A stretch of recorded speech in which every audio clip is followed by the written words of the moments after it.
Hello बच्चों, स्वागत है आप सबका हमारे इस नए लेक्चर में एरिया अंडर द कर्व के। और बच्चों आपको पता ही होगा कि थियोरेटिकली सब कुछ खत्म हो चुका है। हो सकता है आज का लेक्चर लास्ट लेक्चर हो या इसके बाद मैक्सिमम एक लेक्चर में हो सकता है और बनाऊं क्वेश्चन की बस प्रैक्टिस के लिए। बाकी थियोरेटिकली आपको जितनी चीजें आनी चाहिए थी मैंने आपको सारी की सारी चीजें बता दी हैं और मुझे पूरी उम्मीद है कि आपको ये सारे कंसेप्ट बहुत अच्छे तरीके से समझ में आए होंगे। तो चलिए स्टार्ट करते हैं अपना आज का अमेजिंग सा लेक्चर। लेकिन आज का लेक्चर स्टार्ट करने के पहले आप में से जितने भी बच्चों ने अभी तक हमारे बेटा टेलीग्राम के चैनल को ज्वाइन नहीं किया है, it is my humble request कि आप सब हमारे टेलीग्राम के चैनल से जुड़िए, जिसका ज्वाइनिंग लिंक आपको नीचे डिस्क्रिप्शन बॉक्स पे दिखाई देगा। हमारे टेलीग्राम के चैनल को ज्वाइन करने से बेटा आपको दो फायदे होंगे। जो फर्स्ट एडवांटेज है वो ये है कि यार कई बार बेटा मैं मल्टीपल वीडियोस पोस्ट करता हूं तो बच्चों को कोई ना कोई वीडियो दिखना बंद हो जाता है। तो इस चीज से बचने के लिए आपका जो टेलीग्राम का चैनल है वो आपकी बहुत मदद करेगा, क्योंकि मैंने अपनी एक हैबिट बनाई हुई है कि जब भी मैं कोई एक नया वीडियो पोस्ट करता हूं यूट्यूब पे, मैं उसका एक क्रिएटिव आपके टेलीग्राम के चैनल पर भी शेयर करता हूं, ताकि आप बच्चों को हमेशा इस बात की जानकारी रहे कि कौन से दिन कितने बजे किस टॉपिक पे एक नया वीडियो पोस्ट किया गया है, ताकि आप उसे देख पाएं और अपने प्रिपरेशन को अपडेटेड रख पाएं। इसके अलावा जो अपना सेकेंड एडवांटेज है बच्चों टेलीग्राम चैनल का, वो ये है कि बेटा यहाँ पर मैं आपको बहुत सारे सवालों की प्रैक्टिस कराता हूँ। अक्सर मैं इस बात को क्लेम भी करता हूँ कि मैं आपको जितने क्वेश्चन यहाँ पर करवा रहा हूँ, शायद ही आपको हिंदुस्तान के किसी भी और टीचर के लेक्चर नोट्स में इतने सवाल मिले। जनरली लेक्चर नोट्स में इतने सवाल नहीं मिलते, 2-3 क्वेश्चन बस वो करा के आगे बढ़ जाते हैं। लेकिन मैं हर चैप्टर में आपको कम से कम 50-50, 60-60 क्वेश्चन करा रहा हूँ। रीजन क्या है उसका रीजन सिर्फ ये है कि आप जितनी ज्यादा प्रैक्टिस करेंगे आपको उतना ज्यादा इसमें बेटा फायदा होने वाला है। तो चलिए, अगर आप एक बार चाहें तो आप हमारे टेलीग्राम के चैनल को विजिट करके देखें, उसमें आपको एक्स्ट्रा क्वेश्चंस मिलेंगे प्रैक्टिस के लिए और उससे आपका प्रिपरेशन और अच्छा हो पाएगा। तो ये आपके हो गए फायदे टेलीग्राम के चैनल को ज्वाइन करने से। अब इसके अलावा अगर आप हमारे डिस्क्रिप्शन बॉक्स को देख ही रहे हैं तो उसमें आपको एक यूट्यूब चैनल का भी लिंक दिखाई दे रहा होगा। सवाल ये उठता है कि अब भला ये वाला यूट्यूब चैनल कौन सा है। तो बेटा ये मेरा पर्सनल यूट्यूब चैनल है और मेरा ऐसा मानना है कि आप अभी जिस एग्जाम की तैयारी कर रहे हैं वो एक डिफिकल्ट एग्जाम है और उसकी जर्नी में डिमोटिवेट होना या खुद पर सवाल उठना कि भाई हम तो इस काबिल नहीं है कि हमारा एग्जाम क्लियर हो, ये बहुत नेचुरल सी बात है, बहुत स्वाभाविक सी बात है। और इन तमाम परिस्थितियों से ही आपको बचाने के लिए, आपको वापस मोटिवेट करने के लिए और कॉन्फिडेंस आपको देने के लिए ही वो वाला यूट्यूब चैनल है, जिसमें बेटा ज्वाइन करने से, जिसको देखने से आपको फायदा ये होगा कि आप हमेशा एक पॉजिटिव फ्रेम ऑफ माइंड में रहेंगे और खुद पे आपको वापस से भरोसा होने लग जाएगा। यही मेरा उसमें पर्पस है। तो आप एक बार उसे विजिट करके देखें और अगर फायदा होता हो तो उसे भी आप जल्दी से सब्सक्राइब कर दीजिए। चलिए स्टार्ट करते हैं अपना आज का अमेजिंग सा lecture area under the curve का। हो सकता है आज लास्ट लेक्चर हो सकता है सेकंड लास्ट लेक्चर हो, देखते हैं। सवालों की बस आज अपने को प्रैक्टिस करनी है। और अगर आपको बेटा मेरे पढ़ाने से थोड़ा भी फायदा हो रहा है तो जल्दी से इस वीडियो को लाइक कर दीजिए। देखिए हमारे पास आज का बच्चों जो फर्स्ट क्वेश्चन दिया हुआ है, draw a rough sketch, draw a rough sketch, draw a rough sketch, draw a rough sketch of the curve, of the curve, draw a rough sketch of the curve y is equal to x square plus 3x plus 2 divided by x square minus 3x plus 2। ठीक है, draw a rough sketch of the curve this and find the area bounded and find the area bounded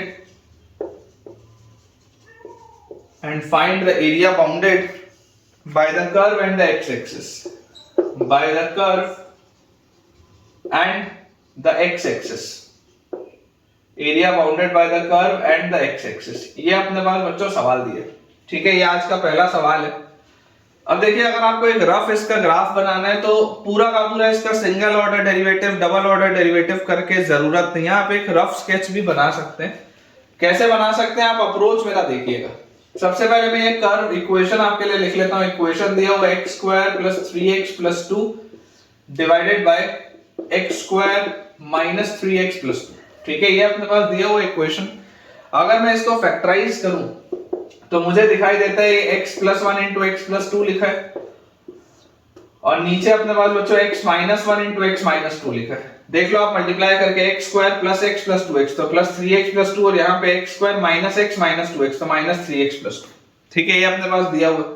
अब अगर ये factorise हो गया तो मुझे इसके जीरोस और पोल्स समझ में आ गए। इसके दो जीरोस हैं, एक है माइनस 1 पे और एक है माइनस 2 पे। मतलब कि अगर बच्चों मैं इसका ग्राफ बनाने की कोशिश करूं तो मुझे इसके ग्राफ में समझ में आता है कि एक बार माइनस 1 पे और एक बार माइनस 2 पे, ये दो जगहों पर बच्चों इसका जो ग्राफ होगा वो एक्स एक्सिस को कट करेगा। ठीक है ना, क्योंकि उसमें y की वैल्यू 0 होगी। ये बात तो क्लियर। अब इसके बाद 1 पे और 2 पे इस पे बेटा वर्टिकल टेंजेंट आएगा, क्योंकि 1 और 2 की वैल्यू तो कभी हो नहीं सकती, है ना। तो 1 और 2 पे अपन यहाँ पे ऐसे एक डॉटेड लाइन बना लेते हैं, ये आपके पास आ जाएगा वर्टिकल टेंजेंट 1 और 2 पे। ठीक है ना, ये देखो डॉटेड लाइन अपन ने यहाँ पे ड्रॉ कर ली फ्रॉम एट 1 एंड 2। ठीक है, ये चीज भी अपने को समझ में आती है। अब अगर हम इसका बच्चों ग्राफ ऑब्जर्व करने की कोशिश करें तो आप सबसे पहले ये देखिए कि कौन से पॉइंट्स पे क्या वैल्यू आती है। अगर मान लो आप 1 से थोड़ा सा छोटा रखते हो, ठीक है, अगर आप मान लो बच्चों 1 से थोड़ा सा छोटा रखते हो तो 1 से थोड़ा सा छोटा रखने पर ये पॉजिटिव है, ये पॉजिटिव है। 1 से आप जैसे थोड़ा सा बच्चों छोटा रखोगे तो देखो ये वाली जो चीज है, ये वाली बेटा पूरी की पूरी चीज हो जाएगी नेगेटिव। आप 1 से छोटा रख रहे हो और ये भी नेगेटिव, तो ये नेगेटिव, ये नेगेटिव, ये पॉजिटिव, ये पॉजिटिव, तो ये पूरी चीज पॉजिटिव आएगी। और क्योंकि आप 1 के पास रख रहे हो मतलब ये इनफाइनाइट के पास जाएगा। ये बात अपने को आती है समझ में। मतलब ये पॉइंट कहां जा रहा होगा, कहीं यहाँ पे, क्योंकि जैसे आप 1 के बेटा पास रखोगे तो ये पूरी चीज नीचे 0 के पास जाएगी ना, मतलब ये पूरी चीज इनफाइनाइट की तरफ जाएगी। ये नेगेटिव, तो ये दोनों पॉजिटिव हो गए प्रोडक्ट, और ये भी पॉजिटिव है, तो ये पूरा का पूरा प्लस इंफिनिटी की तरफ जा रहा है। अब अगर ये पूरा का पूरा प्लस इंफिनिटी की तरफ जा रहा है, आप देख लो 0 पर इसकी वैल्यू कितनी है। 0 पर अगर आप इसकी वैल्यू देखोगे तो 0 रखने पर बच्चों इसकी वैल्यू आ जाएगी ये 0, ये 0, ये 0, ये 0, तो इसकी वैल्यू आ जाएगी 1। मतलब x इक्वल टू 0 पर इसकी वैल्यू 1 आ रही। ठीक है, x इक्वल टू 0 पर इसकी वैल्यू 1 आ रही। मैं आपके लिए देखो अप्रोक्सीमेट ऐसे पॉइंट्स ड्रॉ कर रहा हूं ताकि आपको एक आइडिया लग जाए कि इसका ग्राफ बनना कैसे। अगर मान लीजिए आप 1 से थोड़ा सा बड़ा रखते हैं, 1 से थोड़ा सा बड़ा अगर आप रखेंगे तो ये पॉजिटिव है, ये नेगेटिव है, ये दोनों पॉजिटिव है और ये 0 के पास है, तो ये पूरी चीज माइनस इंफिनिटी के पास जाएगी। आप आराम से सोचिए जो मैं चीज बोल रहा हूं, भले आप इसको एक दो बार दोबारा सुनिए, है ना। मैं आपके लिए रफ स्केच बना रहा हूं। अगर मान लीजिए मैं 2 से थोड़ा सा छोटा रखता हूं, तो जैसे बच्चों मैं 2 से थोड़ा सा छोटा रखूंगा, अगेन ये आपको पॉजिटिव मिलेगा लेकिन ये आपको नेगेटिव मिलेगा, ये 0 के पास जा रहा होगा, ये दोनों पॉजिटिव मिलेगा, तो अगेन ये माइनस इंफिनिटी के पास आएगा आपका कर्व। अब अगर आप 2 से बड़ा लेते हो तो 2 से बड़ा लेने पे ये पॉजिटिव, ये पॉजिटिव, ये पॉजिटिव, ये पॉजिटिव, लेकिन ये पूरी चीज 0 के करीब होगी, तो अगेन ये इनफाइनाइट के पास होगा, तो यहाँ पे कहीं पे होगा। अब जब आप x की वैल्यू इनफाइनाइट की तरफ लेके जाओगे, तो x की वैल्यू इनफाइनाइट की तरफ जब आप लेके जाओगे तो देखो आपने लिमिट्स में पढ़ाई है, अगर ऊपर और नीचे का पावर सेम है और अगर x इंफिनिटी की तरफ जाएगा तो आप इसमें से भी x स्क्वायर कॉमन लो, नीचे में से भी x स्क्वायर कॉमन लो। तो जैसे आप x स्क्वायर कॉमन लोगे तो आपके पास आ जाएगा 1 plus 3/x plus 2/x square, और नीचे से भी अगर आप x स्क्वायर कॉमन लोगे तो 1 और माइनस 3/x और प्लस 2/x स्क्वायर। और जैसे बच्चों आप बोलोगे x अप्रोचेस इंफिनिटी, ये सब खत्म हो जाएगा और ये आपके पास 1 की तरफ जाएगा। ठीक है ना, ये बेटा पूरी की पूरी जो चीज है ये 1 की तरफ जाएगी। ये देखो आपकी डॉटेड लाइन है, x इक्वल टू 0 पर भी देखो इसकी वैल्यू क्या जा रही थी, x इक्वल टू 0 पर भी ये 1 से पास हो रहा था, ये 1 के पास जाएगा। मतलब कि अगर मैं इसका रफ ग्राफ देखूं तो मुझे ये चीज समझ में आती है कि ये ग्राफ तो कुछ ऐसा बनेगा इधर पे, और यहां पर अगर मैं देखूं तो ये मुझे दिखाई देता है कि ये कुछ इस तरीके का ग्राफ बनेगा ऐसा। मतलब ये माइनस इंफिनिटी की तरफ जा रहा है, इधर भी माइनस इंफिनिटी की तरफ जा रहा है, कुछ इस तरीके का इसका ग्राफ बनेगा, है ना। ये पीक कहां पर आएगी अगर आप डिफरेंशिएट करके देखोगे तो आपको मिल जाएगा। हमें रफ ग्राफ बनाने इसलिए इससे फर्क नहीं पड़ता।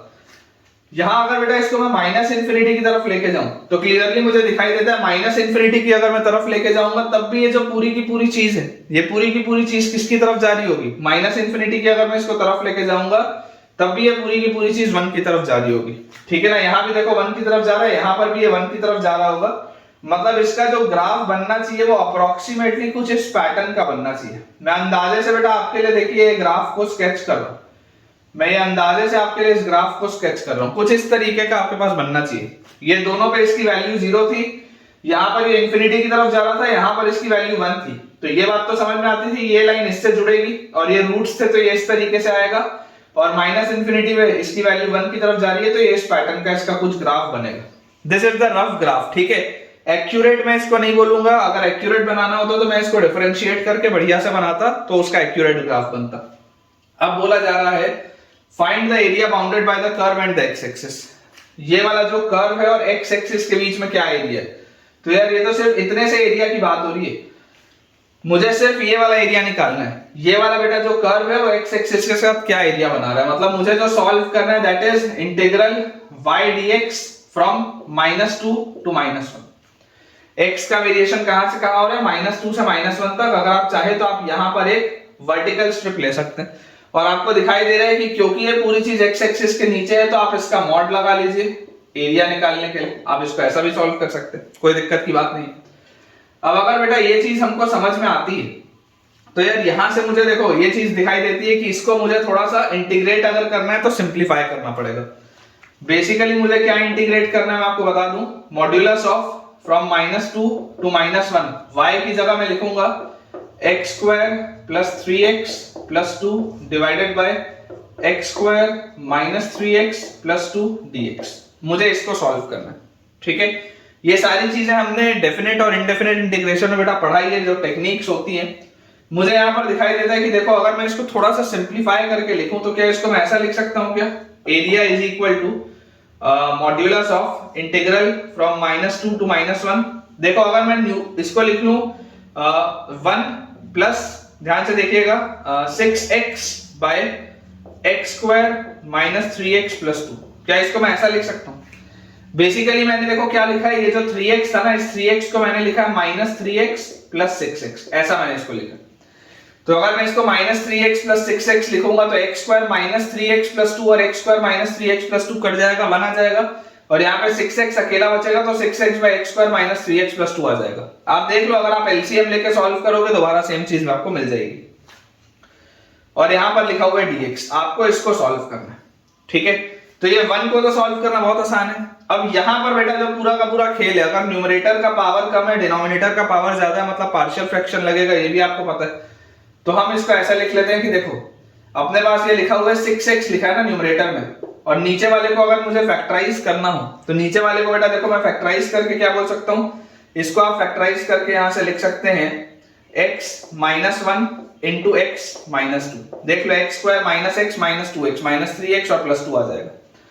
मतलब कि अगर मैं इसको ऐसा लिख लूं कि a by x - 1 plus b by x - 2, a by x - 1 plus b by x - 2, इसकी वैल्यू होगी 6x बाय x² - 3x + 2। ये इसकी वैल्यू आएगी अगर आप पार्शियल फ्रैक्शन से इसको सॉल्व करेंगे तो देखो एलसीएम लोगे तो सेम ही चीज बन जाएगी। नीचे यहां पर a के साथ है x - 2 प्लस b के साथ है x - 1, ये आएगा इसका न्यूमरेटर, ये 6x के बराबर होना चाहिए। कांस्टेंट टर्म आपके पास क्या आ रहा है, कांस्टेंट टर्म आ रहा है -2 है -b, इसकी वैल्यू बच्चों आपके पास आएगी 0। ये अगर कांस्टेंट टर्म आ रहा है तो यहां से b की वैल्यू आ गई -2 है, और उसके अलावा अगर मैं x का कोफिशिएंट देखूं तो x का बच्चों मुझे कोफिशिएंट दिख रहा है a प्लस b, x का कोफिशिएंट दिख रहा है a प्लस b, इसकी वैल्यू होगी 6।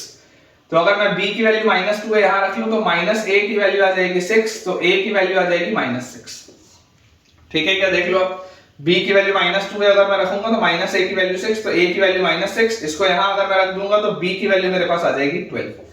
मतलब कि आप इसको लिख सकते हैं a की वैल्यू -6 तो -6 बाय x - 1, और b की वैल्यू को आप लिख सकते हैं 12, तो this will be 12 by x - 2। अब इसको बेटा थोड़ा सा अपन क्लियर करते हैं इस ग्राफ को, ग्राफ तो हमने बनाई ली है और इसको सॉल्व करते हैं। तो यहां से बेटा देखो अपने पास जो एरिया आएगा, area will be equal to modulus of integral integral -2 से लेकर -1 तक, -2 से लेकर -1 तक 1, और उसके बाद यहां पर देखो अपने पास क्या लिखा हुआ है +12 बाय x - 2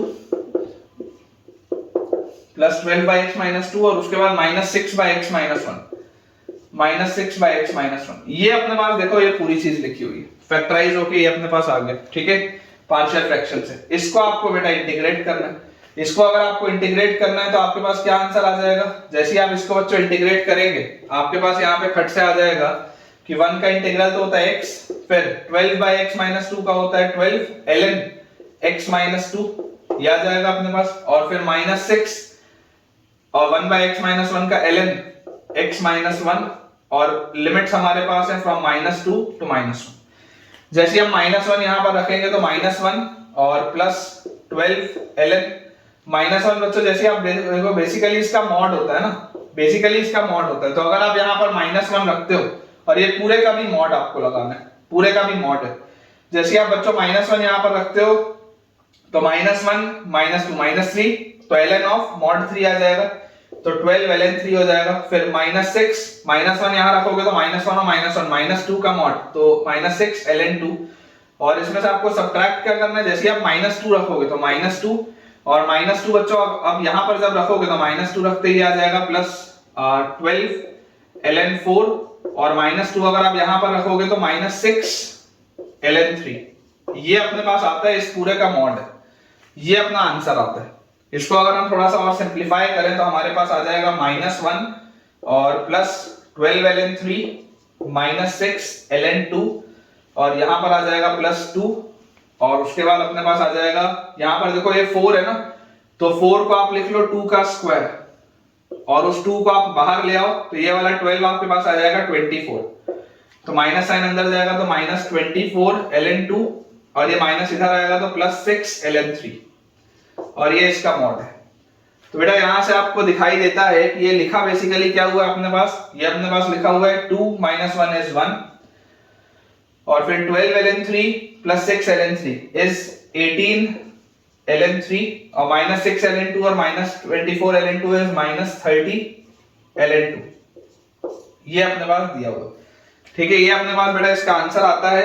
एक बार मैं फाइनल आंसर देख भी लेता हूं, मेरे पास थोड़ा और सिंप्लीफाइड है इसका फाइनल आंसर, तो अपन इसको और सिंप्लीफाई कर लेते हैं। देखो this will B modulus of 1 plus, यहां पर बेटा अगर मैं दोनों में से 6 कॉमन निकालूं तो 6 कॉमन निकालते ही मेरे पास अंदर क्या बच जाएगा, अगर इन दोनों में से मैं 6 कॉमन निकालूंगा तो यहाँ पर 3 ln 3 बचेगा, तो ये अपने पास आ जाएगा ln 27। सबसे पहले तो अगर आप 6 बाहर निकालोगे तो 3 ln 3 ऊपर आएगा तो ln 27, और -6 अगर मैं यहाँ से कॉमन निकालूंगा तो यहाँ पे बेटा मेरे पास बचेगा 5, उधर आ जाएगा तो -ln 32।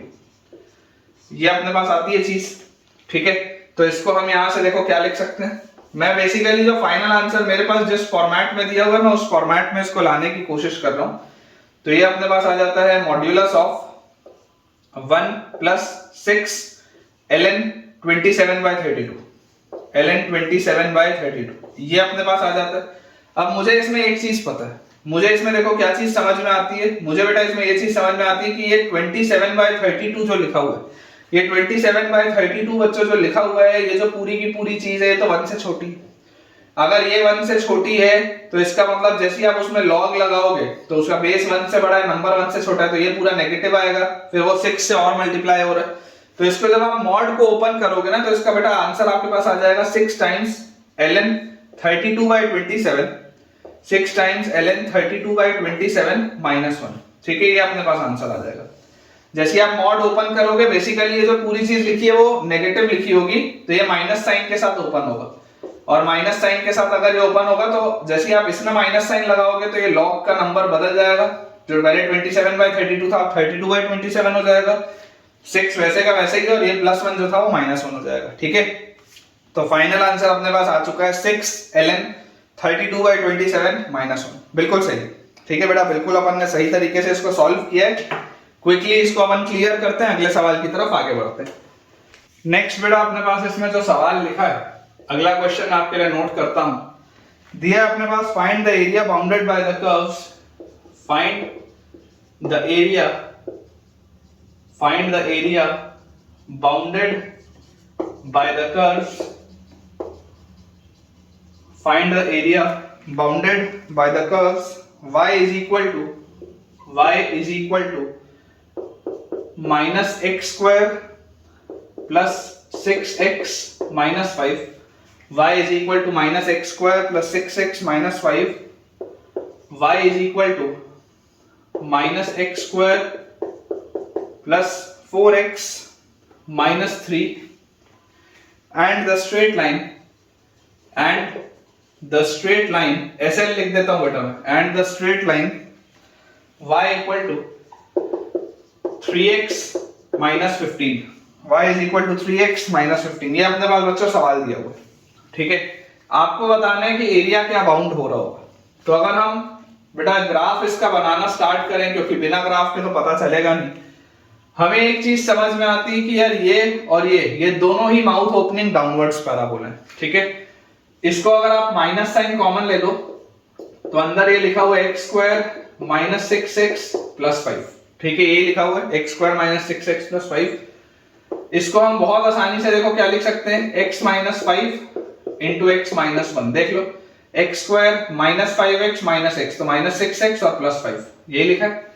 वैसे यहां से अगर आप माइनस साइन बाहर लोगे तो अंदर आ जाएगा x square minus 4x plus 3।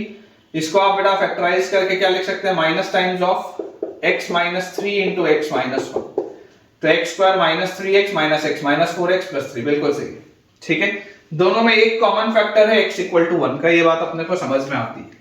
अगर हम इसका ग्राफ बनाएं तो हमें बेटा देखो जो चीज समझ में आनी चाहिए वो क्या है कि माउथ ओपनिंग डाउनवर्ड्स पैराबोला है, इसके रूट्स हैं 1 और 5। तो यहां पर देखो अपन बना लेते हैं नंबर्स 1 2 3 4 और 5। तो 1 और 5 तो एक के आपके रूट्स आ गए, ठीक है। कुछ इस पैटर्न का इसका ये ग्राफ होगा 1 और 5 वाले के, ठीक है। 1 और 5 वाले के रूट्स अपने पास निकल आए। इसके बाद इसके रूट्स हैं आपके पास 1 और 3, ठीक है। ये लाइन आपकी कुछ इस तरीके की बनेगी, ये कुछ इस पैटर्न का अपने पास एक ग्राफ बनेगा। इसके रूट्स आपके पास है 1 और 3, तो 1 और 3 अगर आपके पास इसके बेटा रूट्स दिए हुए हैं तो ये आपके पास जो ग्राफ बनेगा वो कुछ इस पैटर्न का ग्राफ बनेगा। अंदाजे से अपन देखो स्केच कर रहे हैं ताकि अपने को ये पता चल जाए कि लिमिट्स आपको बेटा जो लेनी है इंटीग्रेशन की वो कहां से कहां लेनी। कुछ इस तरीके का इसका ग्राफ बनना चाहिए, ठीक है। ये छोटा वाला ग्राफ है आपके पास, मान लेते हैं इसको आप कर्व C1 मान लो, इसको आप कर्व C2 मान लो।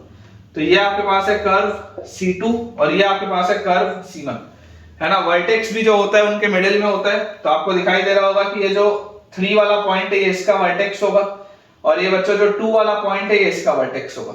ये बात अपने को आती है और समझ में। अब इसके बाद बेटा आप ये समझिए जो स्ट्रेट लाइन है आपके पास, स्ट्रेट लाइन आपके पास क्या दी हुई है, सबसे पहले मैं पॉइंट निकाल लेता हूं। जैसे आप x इक्वल टू 3 यहां पर रखोगे, ठीक है, तो x इक्वल टू 3 रखते ही आपको ये पहले वाले कर्व में क्या मिल जाएगा, थोड़ा सा शायद गलत अपन ने कर दिया, ये बेटा कर्व C2 है और ये आपके पास कर्व C1 है। जैसे आप x इक्वल टू 3 रखोगे इसमें तो 3 minus 1 is 2, 3 minus 5 is minus 2 और विद माइनस साइन, तो ये बेटा आ जाएगा 4, ठीक है। ये आपके पास आ जाएगा 4, मतलब ये वाला जो पॉइंट अपने पास आता है this comes out to be 3,4। x equal to 3 पे y की वैल्यू 4 आती है। कर्व जो 2 है इसका वर्टेक्स आपको दिखाई दे रहा है x इक्वल टू 2 पे आएगा। जैसे आप 2 रखेंगे 2 minus 1 1, 2 minus 3 is minus 1 with minus sign, तो ये आएगा 1 पे, ठीक है। ये आएगा 1 पे, ये आपके पास 4 पे आ रहा है और ये आपके पास 1 पे आएगा, मतलब दिस पॉइंट इज 2,1। अब हमें बोला जा रहा है in the straight line 3x minus 15 y equal to 3x minus 15। Clearly आपको देखो दिखाई दे रहा है कि स्ट्रेट लाइन का जो स्लोप है, स्लोप इसका 3 है, पॉजिटिव है, y इंटरसेप्ट नेगेटिव है, ये बात भी आपको दिखाई देता है, ठीक है। ये वाली बच्चों जो लाइन है, ये वाली लाइन आपकी x एक्सिस को कब कट करेगी, जब y की वैल्यू 0 होगी, मतलब x इक्वल टू 5 पे इसको कट करेगी। देखो x इक्वल टू 5 ये वाला पॉइंट है, तो अगर ये x इक्वल टू 5 पे इसको बेटा कट करेगी, मतलब कि ये कुछ इस तरीके की लाइन, ऐसी कुछ लाइन होनी चाहिए। अंदाजे से अगर मैं बनाऊं तो ये कुछ इस तरीके की लाइन होनी चाहिए y equal to 3x minus 15। और मुझे सिमेट्री से इसमें एक चीज और समझ में आती है कि x इक्वल टू 4 पे इसकी वैल्यू देखो कितनी आती है। अगर आप x इक्वल टू 4 रखोगे तो x इक्वल टू 4 रखते यहां पर देखो आपके पास इक्वेशन आ जाएगा 4 इंटू 3 12 माइनस 15, माइनस 3 इसकी वैल्यू आती है। x इक्वल टू 4 पे इसकी वैल्यू आती है माइनस 3, मतलब ये वाला पॉइंट आ जाएगा 4, माइनस 3, ठीक है क्या। x इक्वल टू 4 वाला ये पॉइंट है, यहाँ पे आ जाएगा इसकी वैल्यू माइनस 3 पे। तो ये हमने एक रफ बेटा इसका ग्राफ तो बना लिया, area bounded by the curve this and the straight line. अब मुझे बेसिकली एरिया कौन सा बताना है, तो मुझे बेटा ये वाला एरिया बताना है, ठीक है क्या। मुझे ये वाला एरिया बताना है, ये जो पूरा एरिया आ रहा है इन कर्व्स के और स्ट्रेट लाइन के बीच में, ये वाला जो एरिया मुझे इसको बताना है कर्व और स्ट्रेट लाइन के बीच में। देखो ये आपका x इक्वल टू 3 का पॉइंट है। एक चीज जो अब आपको बेटा समझ में आनी चाहिए कि अगर आपको ये एरिया बताना है जो मैंने शेड किया है, अगर आपको ये शेडेड वाला पूरा एरिया बताना है तो आप डायरेक्टली नहीं बता सकते। क्योंकि देखो इसका यहाँ पर ये वाला है एंड पॉइंट, फिर यहाँ पर ये अपर कर्व है, ये लोअर कर्व है, ये अपर कर्व है, ये लोअर कर्व है। मैं आपको अगर इसका बेटर तरीका बताऊं तो देखो इसका एक बेटर तरीका क्या हो सकता है। बेटर तरीका बच्चों इसमें यह हो सकता है कि आप ये देख लो कि कहां तक कौन सा कर्व ऊपर है। ठीक है, जैसे अगर अपने पास ये बना हुआ है, अगर मैं आपको ध्यान से बोलूं कि आप ये वाले पॉइंट को देखो जो 4,-3 वाला पॉइंट है, अगर मैं इस पॉइंट को ऐसे ऊपर खींचूं, अगर मैं यहां से एक लाइन आपके लिए बेटा बना दूं, इस पैटर्न में अगर मैं आपके लिए एक लाइन बना दूं, तो मुझे एक चीज समझ में आती है कि x = 4 पर यहां पर देखो इसकी y की वैल्यू -3 है। यहां पर बेटा अगर आप लोगे ये x = 1 था, ये 2 था, ये 3 था, 1 से लेकर 4 तक x की वैल्यू 1 से लेकर x की वैल्यू 4 तक हमेशा ये वाला जो कर्व C1 है वो ऊपर है और C2 वाला जो कर्व है वो नीचे। ये बात हमको दिखाई देती है। देखो ये C2 वाला कर्व हमेशा नीचे है 4 तक और ये C1 वाला कर्व 4 तक ऊपर है। मतलब अगर मैं आपको बोल दूं कि इंटीग्रल मुझे करना है C1 - C2, C1 वाला कर्व ऊपर है, C2 वाला कर्व नीचे है ना। ये dx मुझे करना है कहां से कहां तक, 1 से लेकर 4 तक, अपर कर्व माइनस लोअर कर्व, या अपन एक ऐसा वर्टिकल स्ट्रिप लेके y dx करके आगे बढ़ जाएंगे। और इसमें अगर बच्चों मैं ऐड कर दूं कि आप देखो इसके बाद ये 4 था और ये वाला पॉइंट था 5 का, 4 से लेकर 5 तक, 4 से लेकर 5 तक बच्चों आपको यहां पर दिखाई दे रहा होगा कि अपर कर्व कौन सा है, C1, upper curve is C1 और लोअर कर्व कौन सा है, lower curve is straight line, lower curve is straight line. ये C2 से अब कोई मतलब नहीं है, lower curve is straight line. तो अपर कर्व में से अगर मैं स्ट्रेट लाइन को माइनस कर दूं तब भी एरिया निकल आएगा। यहां पर भी अपन को एक वर्टिकल स्ट्रिप लेके आगे बढ़ना पड़ेगा। तो इस तरीके से बहुत इजीली आप इसको देखो सॉल्व कर सकते हो। सबसे पहले इक्वेशंस लिखने के पहले हमको ये वाला आइडिया होना बहुत जरूरी है कि कहां से कहां तक इसको इंटीग्रेट करना है ना। फिगर आप बेटा थोड़ा अच्छे से इसका बनाइएगा, साफ सुथरा आप इसका फिगर बनाइएगा। यहां से देखिए अगर हम ध्यान से देखें तो इंटीग्रल अपने पास आएगा from 1 to 4, upper curve C1 is -x² plus 6x - 5 -C2 जैसे मैं करूंगा तो this will B +x² - 4x + 3। ये मेरे पास आ जाता है अपर कर्व माइनस लोअर कर्व। और फिर जब मैं बात करूंगा 4 से लेकर 5 तक तो अपर कर्व मेरे पास आ जाता है -x² प्लस 6x - 5। और इसमें से अगर मैं बेटा स्ट्रेट लाइन को माइनस करूंगा तो स्ट्रेट लाइन जैसे मैं माइनस करूंगा तो मेरे पास आ जाएगा -3x + 15। ये अपने पास चीज है, ठीक है क्या, ये अपने पास देखो चीज आ जाती है। अब इसको बच्चों मुझे ऐसे सॉल्व करना है तो ये -x² प्लस x² तो कट गया, ये 6x है और ये -4x है तो ये होगा 2x का इंटीग्रल होता है x²। -5 है प्लस 3 है, -5 + 3 - 2 तो यहां आ जाएगा -2x। लिमिट्स आ गई 1 से 4 प्लस यहां पर देखिए आप -x² का आपके पास आएगा -x³ 3, उसके बाद 6x - 3x इज 3x तो अपने पास आ जाएगा 3x² 2, फिर -5 + 15 इज +10 तो +10x। इसकी लिमिट्स अपने पास आ गई फ्रॉम 4 to 5। जैसे हम यहां पर 4 रखेंगे 16 - 8 -1 जैसे रखेंगे तो 1 - 2 ये अपने पास आएगा। और प्लस यहां पर बच्चों अगर आप 5 रखोगे तो -125/3 प्लस 5 का स्क्वायर इज 25 × 3 इज 75/2 और प्लस 50 माइनस 4 जैसे हम यहां पर रखेंगे तो 4 का क्यूब 64/3 तो आ जाएगा -64/3। फिर यहां पर आप 4 रखोगे तो 4 का स्क्वायर 16, 16/2 इज 8, 8 × 3 इज 24 तो +24 और +40। ये अपने पास पूरी चीज आती है। तो 16 - 8 हो गया 8 और ये -1 में तो माइनस साइन इज +1 तो 8 + 1 इज 9 प्लस यहां पर देखो अपने पास क्या लिखा हुआ है। यहां पर बच्चों अगर आप ध्यान से देखोगे तो -125/3 और ये +64/3। ये देखो ये -125 लिखा है, ये +64 लिखा है तो -125 + 64 अपने पास आ जाएगा यहां से -61/3। ठीक है, -61/3। उसके बाद 75/2 है और यहां पर +50 है और उसके बाद ये 24 और 40 है तो ये अपने पास आ जाएगा 64। ठीक है, विद माइनस साइन तो 50 में से आप जैसे 64 माइनस करोगे तो आपके पास आएगा -14 तो ये अपने पास आ जाएगा +75/2 और -14। ये अपने पास देख लो चीज आती है। ठीक है, ये 75/2 है और यहां पर अपने पास है 64 है तो 50 में से 64 जाएगा तो -14 और उसके बाद ये -14 और +9 है तो इसको भी आप +9 से अगर इसको बैलेंस करोगे तो यहाँ पे आपके पास बचेगा -5। इसको आपको से सॉल्व करना है। आप एलसीएम बच्चों देख ही सकते हैं, इसका एलसीएम आपके पास आएगा 6। जैसे आप एलसीएम 6 लेके करोगे तो यहाँ पर आपके पास आ जाएगा -2 से मल्टीप्लाई करोगे तो -122। फिर इसको 3 से आप मल्टीप्लाई जैसे करोगे तो आपके पास आ जाएगा +225, और इसको आप बच्चों जैसे 6 से मल्टीप्लाई करोगे तो -30। ये अपने पास आ गई पूरी चीज।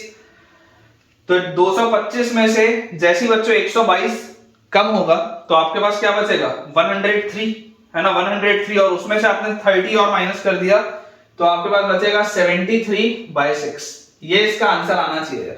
थोड़ा सा कैलकुलेटिव है लेकिन इसका आंसर बेटा अपन ने बिल्कुल सही निकाला है। 73/6 इज द राइट आंसर। ठीक है, यही सही आंसर आएगा। ये कैलकुलेशन वाला पार्ट तो आप भी बना सकते हैं। इंपॉर्टेंट जो कंसेप्ट था वो सिर्फ यहां पे था कि ग्राफ बना के किस तरीके से हमें अप्रोच करना है। चलिए अगला देखते हैं। अगला बच्चों अपने पास जो इसमें क्वेश्चन लिखा है उसमें अपने पास दिया हुआ है find the area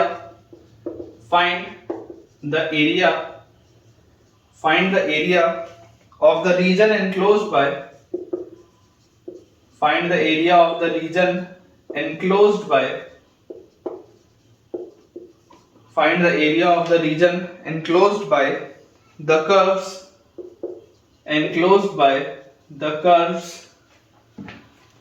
y equal to x log x, by the curves y equal to x log x and y equal to 2x minus 2x square। y is equal to x log x and y is equal to 2x minus 2x square। ठीक है, अपने पास बच्चों सवाल है। Of course इसका जो base है वो e है, तो आपको बस सबसे पहले तो x ln x का कर्व बनाना आना चाहिए। ठीक है, सबसे पहले मुझे y equal to x ln x का कर्व बनाना आना चाहिए। अब ऑल्दो मैंने आपको पहले ही बताया हुआ है लेकिन मुझे पूरी उम्मीद है कि आपको याद तो होगा नहीं, तो कोई दिक्कत की बात नहीं है। देखिए x पॉजिटिव होगा ये बात तो श्योर है। ln x अगर लिखा हुआ है तो x पॉजिटिव होगा, मतलब सिर्फ पॉजिटिव साइड में आपका ये ग्राफ बनेगा। इसकी वैल्यू कभी भी 0 नहीं हो सकती। जब आप x की वैल्यू 0 रखोगे तो अपन देख लेते हैं कि इसका ग्राफ किस तरीके का बनेगा। सबसे पहले हम इसका डेरिवेटिव देखते हैं y डैश। तो जैसे आप इसको डिफरेंशिएट करेंगे x कांस्टेंट ln x का 1/x plus ln x constant x का 1, ये इसका आएगा डिफरेंशिएशन। ये x से x कटा तो ये आपके पास लिखा हुआ है ln x प्लस 1। ठीक है, ये अपने पास लिखा हुआ है ln x प्लस 1। क्लियरली मुझे दिखाई देता है कि x इक्वल टू 1/e पर जैसे आप x की वैल्यू 1/e डालोगे y डैश की वैल्यू हो जाएगी 0, मतलब इसका डेरिवेटिव जो है वो 0 हो रहा है 1/e पे। ठीक है, अगर हम इसको और डिफरेंशिएट करें y डबल डैश भी अगर मैं निकालूं तो मेरे पास ये देखो इसका डिफरेंशिएशन क्या आ जाएगा ln x का आ जाएगा 1/x, ln x का क्या आ जाएगा 1/x। और आपको बच्चों देखो क्लियरली दिखाई दे रही है कि क्योंकि इसका x पॉजिटिव है तो y डबल डैश तो हमेशा ही पॉजिटिव आ रहा है। y डबल डैश हमेशा ही पॉजिटिव आ रहा है, मतलब ये पूरा हमेशा बेटा कॉन्केव अप रहेगा। ठीक है, अब इसके बाद अगर हम इसका ग्राफ खींचने की कोशिश करें तो हमें समझ में आता है कि आप x को सिर्फ पॉजिटिव रख सकते हैं, पहली बात तो ये। अब अगर हम x को बच्चों सिर्फ पॉजिटिव रख सकते हैं तो यहां से आप देखिए जब x 0 प्लस होगा, लिमिट x अप्रोचेस 0 प्लस, तो ये आपके पास क्या लिखा हुआ है x ln x लिखा हुआ है। ठीक है, तो यार आपको दिखाई देता है कि 0 प्लस पर ये तो 0 के पास होगा लेकिन log वाली जो चीज है वो 0 प्लस पे इनफाइनाइट के पास होगा। तो इसको आप ऐसे लिख लो, इसको आप लिख लो ln x divided by 1/x। अब अगर आप इसको ऑब्जर्व करेंगे तो देखो ये भी इंफिनिटी की तरफ जा रहा है और नीचे वाली भी चीज इनफाइनाइट की तरफ जा रही है। तो इंफिनिटी बाय इंफिनिटी में आप l'Hopital का रूल लगा सकते हैं। जैसे आप इसको डिफरेंशिएट करेंगे तो ln x का हो जाएगा 1/x और नीचे 1/x का हो जाएगा -1/x स्क्वायर। ठीक है, और बच्चों यहां से आप देखिए एक x से एक x कटेगा, x घूम के ऊपर आएगा तो ये लिखाएगा -x, ये लिखाएगा -x। और जैसे आप x को 0 प्लस रखोगे तो ये पूरी चीज आएगी नेगेटिव, मतलब कि 0 पर तो इसकी वैल्यू कुछ ऐसी है और उसके बाद बेटा इसका ग्राफ कुछ इस तरीके का बनेगा, अप्रोक्सीमेटली इस तरीके का इसका ग्राफ बनेगा। 0 पर बेटा ये यहाँ पे हॉलो आएगा। ठीक है ना, 0 पर ये इस तरीके से हॉलो आएगा क्योंकि इसकी वैल्यू कभी भी 0 तो हो नहीं सकती। ये हमने देखो ग्राफ क्यों बनाया, ये पूरा आपको हमेशा कॉन्केव अप दिखाई दे रहा है क्योंकि y डबल डैश पॉजिटिव था और y डैश की वैल्यू 0 कहां पर हो रही थी 1/e पे, मतलब ये जो पॉइंट होगा this will be the point 1/e।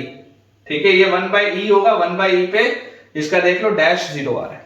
ठीक है, तो ये तो इसका कर्व बन गया। अब अगला अपने पास लिखा हुआ है 2x माइनस 2x स्क्वायर। अगर मैं 2x कॉमन लूं तो अंदर मेरे पास बचेगा 1 माइनस x। ठीक है, पैराबोला है, कॉन्केव डाउन है, इसका एक रूट आएगा 0 पे और इसका एक रूट आएगा 1 पे। ठीक है, 0 और 1 पे बच्चों इसके रूट्स आएंगे। अच्छा, ये वाला जो कर्व है, ये वाला कर्व आपका x एक्सिस को कब कट करेगा? तो अगर आपको इसको x एक्सिस को कट कराना है, इसका मतलब y की वैल्यू 0 होनी चाहिए। इसकी वैल्यू 0 कब होगी? इसकी वैल्यू 0 होगी x इक्वल टू 1 पे। इसकी वैल्यू 0 कब आएगी? x इक्वल टू 1 पे, क्योंकि x इक्वल टू 0 पर तो इसकी वैल्यू 0 आ नहीं सकती। ये तो आपका हॉलो है पॉइंट, तो ये आपके पास पॉइंट होगा x इक्वल टू 1 का। ठीक है, अब यहां पर देखो, ये जो पैराबोला है कॉन्केव डाउन है, तो 100% आप अगर इस पैराबोला को ड्रॉ करेंगे तो ये पैराबोला आपके पास कुछ इस पैटर्न का बनना चाहिए। कुछ इस पैटर्न का बच्चों ये पैराबोला अपने पास बनना चाहिए। ठीक है, हमें बेसिकली एरिया कौन सा निकालना है? Area enclosed bye the curves this and this. मतलब आपको ये वाला एरिया बताना है। आपको बेटा ये वाला एरिया बताना है। क्लियरली आपको दिखाई दे रहा है कि पूरे में जो अपर कर्व है वो ये है, पूरे में जो लोअर कर्व है वो ये है, और इसको आपको इंटीग्रेट करना है फ्रॉम 0 टू 1। आप इसमें बहुत आसानी से एक वर्टिकल स्ट्रिप मान के आगे बढ़ सकते हैं। ठीक है, तो एरिया मेरे पास क्या आ जाएगा? Area will be integral from 0 to 1। 0 से लेकर 1 तक मैंने इंटीग्रेट किया। Upper curve is 2x minus 2x square minus lower curve is minus x ln x। ये अपने पास इसका आंसर है। जैसे आप इसको बच्चों इंटीग्रेट करेंगे, आपके पास देखिए यहां पर आपको बाय पार्ट्स लगाना पड़ेगा। पहले आप इसको इंटीग्रेट कर लो, तो 2x का आ जाएगा x स्क्वायर, फिर माइनस 2x स्क्वायर का आ जाएगा x क्यूब बाय 3। ठीक है, यहां पर तो आप लिमिट्स डाल सकते हो 0 से 1 तक, और उसके बाद minus integral 0 to 1 x ln x। ये अपने पास लिखा है। अगर मैं आइलेट का कंसेप्ट देखूं तो आइलेट के कंसेप्ट के हिसाब से logarithmic function is function first, algebraic is function second. तो यार इसमें मुझे क्लियरली दिखाई देता है कि 1 अगर रखूंगा तो 1 माइनस 2/3 आएगा, 0 रखने पर तो खत्म हो जाएगा पूरा, और माइनस अंदर देखो। अब यहां पर बेटा क्या लिखा हुआ है? जैसे आप यहां पर ध्यान से देखेंगे तो first function into integral of second function minus complete integral of derivative of first function into integral of second function. तो यहां पे अपने पास ये चीज आ जाएगी, और लिमिट्स अपनी है फ्रॉम 0 टू 1। तो यहां से आ गया ये 1/3 माइनस, इसको अपन सॉल्व करें तो ये लिखा हुआ है x square ln x by 2, और यहां पर एक x कटा तो माइनस x का आएगा x स्क्वायर बाय 2, तो this is x square by 4। Limit है अपने पास फ्रॉम 0 टू 1। अब हम बेटा इसमें वैल्यूज रखते हैं। तो जैसे आप 1 रखेंगे तो 1 रखने पर ये खत्म, 1 रखने पर इसकी वैल्यू आएगी -1/4, और माइनस जैसे आप 0 रखेंगे तो दोनों खत्म हो जाएगा, है ना। वैसे भी आप 0 देखो रख नहीं सकते हो, है ना। 0 से आप थोड़ा बड़ा ही रखोगे तो ये भी खत्म हो जाएगा। लिमिट आप लगा के देख लेना, लॉपिटल लगा के आ जाएगा आपके पास। तो यार यहां से अपने पास देखो आंसर क्या आ रहा है? 1/3 प्लस 1/4 ये आंसर आ रहा है, और 1/3 प्लस 1/4 क्या होता है? 4 plus 3 7/12। This is your answer. Check कर लो बेटा, बिल्कुल सही अपन ने सॉल्व किए। 7/12 इज द राइट आंसर। सिर्फ ग्राफ बनाने का खेल है, मैं फिर आपको बोल रहा हूं। इंटीग्रेट आपको करना आता है, एरिया आपको निकालना आता है, पूरा का पूरा जो खेल है वो सिर्फ ग्राफ बनाने का है। अगर आप बेटा ग्राफ बनाने में कंफर्टेबल हैं तो आसानी से कोई भी सवाल आप बना सकते हैं। ठीक है, नेक्स्ट बेटा अपने पास इसमें सवाल लिखा है, find the area bounded bye, find the area bounded bye, find the area bounded bye y equal to 1 upon x square minus 2x plus 2, y equal to 1 upon x square minus 2x plus 2 and x axis, ये अपने पास बच्चों सवाल है। अब देखिए ध्यान से, ये कर्व बनाने में महारत होनी चाहिए। अगर आप इस कर्व को ऑब्जर्व करें तो इस कर्व को ऑब्जर्व करने में देखो डायरेक्टली डैश डबल डैश करके आगे नहीं बढ़ना चाहिए। पहले सोचो कि लिखा क्या है। अगर हम ध्यान से इसको देखें तो यार ये हमारे पास देखो लिखा हुआ है 1 अपॉन, इसको आप देखो क्या लिख सकते हो? x माइनस 1 का होल स्क्वायर प्लस 1, इसको आप ऐसा लिख सकते हो। देख लो आप, x माइनस 1 का होल स्क्वायर मतलब x square minus 2x plus 1 और प्लस 1। क्लियरली मुझे दिखाई दे रहा है दिस इज ऑलवेज पॉजिटिव। ये कभी भी नेगेटिव तो हो ही नहीं सकता, ये कर्व हमेशा ही पॉजिटिव है। अच्छा, इसमें आप x की जो भी वैल्यू रखना चाहें आप रख के देख सकते हैं, ये हमेशा पॉजिटिव आएगा फॉर ऑल x। आपको x को जो रखना है आप रख लीजिए, दिस इज ऑलवेज पॉजिटिव, ये बात तो श्योर है। मतलब अगर हम इसका ग्राफ बनाएंगे तो इसका ग्राफ एक्स एक्सिस के ऊपर बनेगा। ये बात हमको आती है समझ में। अब अगर बेटा ये चीज हमको समझ में आती है, आप सबसे पहले अब ये भी सोच के देखो कि x की वैल्यू जब आप इनफाइनाइट की तरफ लेके जाओगे, जब आप x को प्लस इंफिनिटी की तरफ लेके जाओगे तो ये पूरी चीज जीरो के पास जाएगी। जब आप x को माइनस इंफिनिटी की भी तरफ लेके जाओगे तो क्योंकि उसका स्क्वायर है अभी भी ये पूरी चीज किसकी तरफ जाएगी, जीरो की तरफ जाएगी। तो ये बात अपने को समझ में आती है कि इसकी शुरुआत माइनस इंफिनिटी में भी जीरो से ही होती है, ऑफ कोर्स है तो पॉजिटिव है, और यहां पर भी इसका जो एंड है वो जीरो की ही तरफ होता है। ठीक है, अच्छा एग्जैक्ट जीरो पर इसकी वैल्यू क्या है, x इक्वल टू जीरो पर अगर आप इसकी वैल्यू निकालोगे तो जीरो पर इसकी वैल्यू देखो, जीरो रखते ही यहां पे इसकी वैल्यू आ जाएगी हाफ, जीरो पर इसकी वैल्यू आ रही है हाफ। अगर मैं अंदाजे से इसके ग्राफ की बात करूं, है ना, देखो अगर आप x इक्वल टू 1 पर भी बोलोगे तो x इक्वल टू 1 पर इसकी वैल्यू कितनी आ जाएगी, x इक्वल टू 1 पर इसकी वैल्यू आ जाएगी 1। x इक्वल टू 1 जैसे आप रखोगे इसकी वैल्यू आ जाएगी 1। ठीक है, इसकी वैल्यू यहां पर देखो x इक्वल टू यहां पर इसकी वैल्यू हाफ आ रही है, इसको अपन यहां ले लेते हैं। ठीक है, ये इसको हाफ बोल लेते हैं, यहां पर इसकी वैल्यू मान लेते हैं आ जाती है 1, कुछ इस तरीके से। ठीक है, कुछ इस तरीके से इसकी वैल्यू आ जाती है 1। अब आप एक बात समझिए कि आप अगर इसको पूरे को आप चाहते हैं मैक्सिमम, अगर आप इस पूरे की अगर आप मैक्सिमम वैल्यू निकालना चाहते हैं, क्योंकि यहां पर तो देखो ये जीरो और जीरो की तरफ जा रहे हैं विच इज इट्स मिनिमम, अगर आप इसकी मैक्सिमम वैल्यू निकालना चाहते हैं तो इसकी मैक्सिमम वैल्यू के लिए डिनोमिनेटर को क्या होना पड़ेगा, मिनिमम होना पड़ेगा। डिनोमिनेटर मिनिमम कब होगा, जब ये परफेक्ट स्क्वायर मिनिमम होगा, और परफेक्ट स्क्वायर की मिनिमम वैल्यू क्या हो सकती है, जीरो हो सकती है, और इसकी वैल्यू जीरो आएगी कब, जब x की वैल्यू 1 होगी। मैं दोबारा आपको सारी चीज बोल रहा हूं, अगर आपको इसकी मैक्सिमम वैल्यू निकालनी है तो इसकी मैक्सिमम वैल्यू निकालने के लिए डिनोमिनेटर को मिनिमम होना पड़ेगा, मतलब इस परफेक्ट स्क्वायर को मिनिमम होना पड़ेगा, और परफेक्ट स्क्वायर की मिनिमम वैल्यू होती है 0, और इसकी वैल्यू 0 आएगी कब, जब x की वैल्यू होगी 1। मतलब अगर मैं अंदाजे से इसका ग्राफ बनाऊं तो मुझे अंदाजे से बच्चों दिखाई देता है कि इसका ग्राफ जो होगा वो कुछ इस पैटर्न का बनना चाहिए। अप्रोक्सीमेटली मैं बोल रहा हूं, ठीक है ना, मैं अप्रोक्सीमेटली बोल रहा हूं, इसका ग्राफ कुछ इस पैटर्न का बनना चाहिए। ये इसका कुछ इस तरीके से ग्राफ आना चाहिए, x इक्वल टू 1 है, ये x इक्वल टू 0 है, x इक्वल टू 0 पर इसकी वैल्यू आती है हाफ, x इक्वल टू 0 पर इसकी वैल्यू आती है हाफ, और x इक्वल टू 1 पर इसकी वैल्यू आती है 1। ठीक है, कुछ इस तरीके का इसका ग्राफ अपने पास अप्रोक्सीमेटली बनना चाहिए। हमें बोला जा रहा है area bounded by this curve and the x axis, मतलब कि आपको ये वाला जो पूरा एरिया है, ये वाला बच्चे जो पूरा एरिया आपको दिया हुआ है इसको आपको निकालना है। This is the area that we need to calculate. तो अगर मुझे ये वाला एरिया निकालना है, मतलब कि मुझे इसको इंटीग्रेट कहां से कहां करना है, from minus infinity two plus infinity, minus infinity से प्लस इंफिनिटी तक, और यहां पर अपन कहीं पर भी एक वर्टिकल स्ट्रिप मान के इसको इंटीग्रेट कर सकते हैं। तो ये अपने पास लिखा हुआ है dx upon x square minus 2x plus 2, ये अपने को सॉल्व करना है। तो इसको आप क्या लिख सकते हो, देखो integral from minus infinity two plus infinity dx upon x square minus 2x plus 2 जो लिखा हुआ है इसको आप लिख लो dx अपॉन x माइनस 1 का होल स्क्वायर, या इसको आप ऐसे लिख लो 1 प्लस x माइनस 1 का होल स्क्वायर, इसको आप ऐसा लिख सकते हैं, इसको ऐसा। जैसे ही हम बच्चों इसको ऐसा लिखेंगे, आप याद करो dx बाय या dt by 1 plus t square क्या होता था, dt by 1 plus t square होता था tan inverse t, dt by 1 plus t square का इंटीग्रल होता था tan इनवर्स t। तो अगर मेरे पास लिखा हुआ है dx by 1 plus x square, तो dx by 1 plus x square का इंटीग्रल क्या आ जाएगा, tan इनवर्स x माइनस 1, है ना। ये बेसिकली ये पूरे को अगर मैं एक टर्म बोलूं तो tan इनवर्स x माइनस 1 आ जाएगा इसका इंटीग्रल, और लिमिट्स हमारे पास है from minus infinity two plus infinity, ये हमारे पास लिमिट्स है।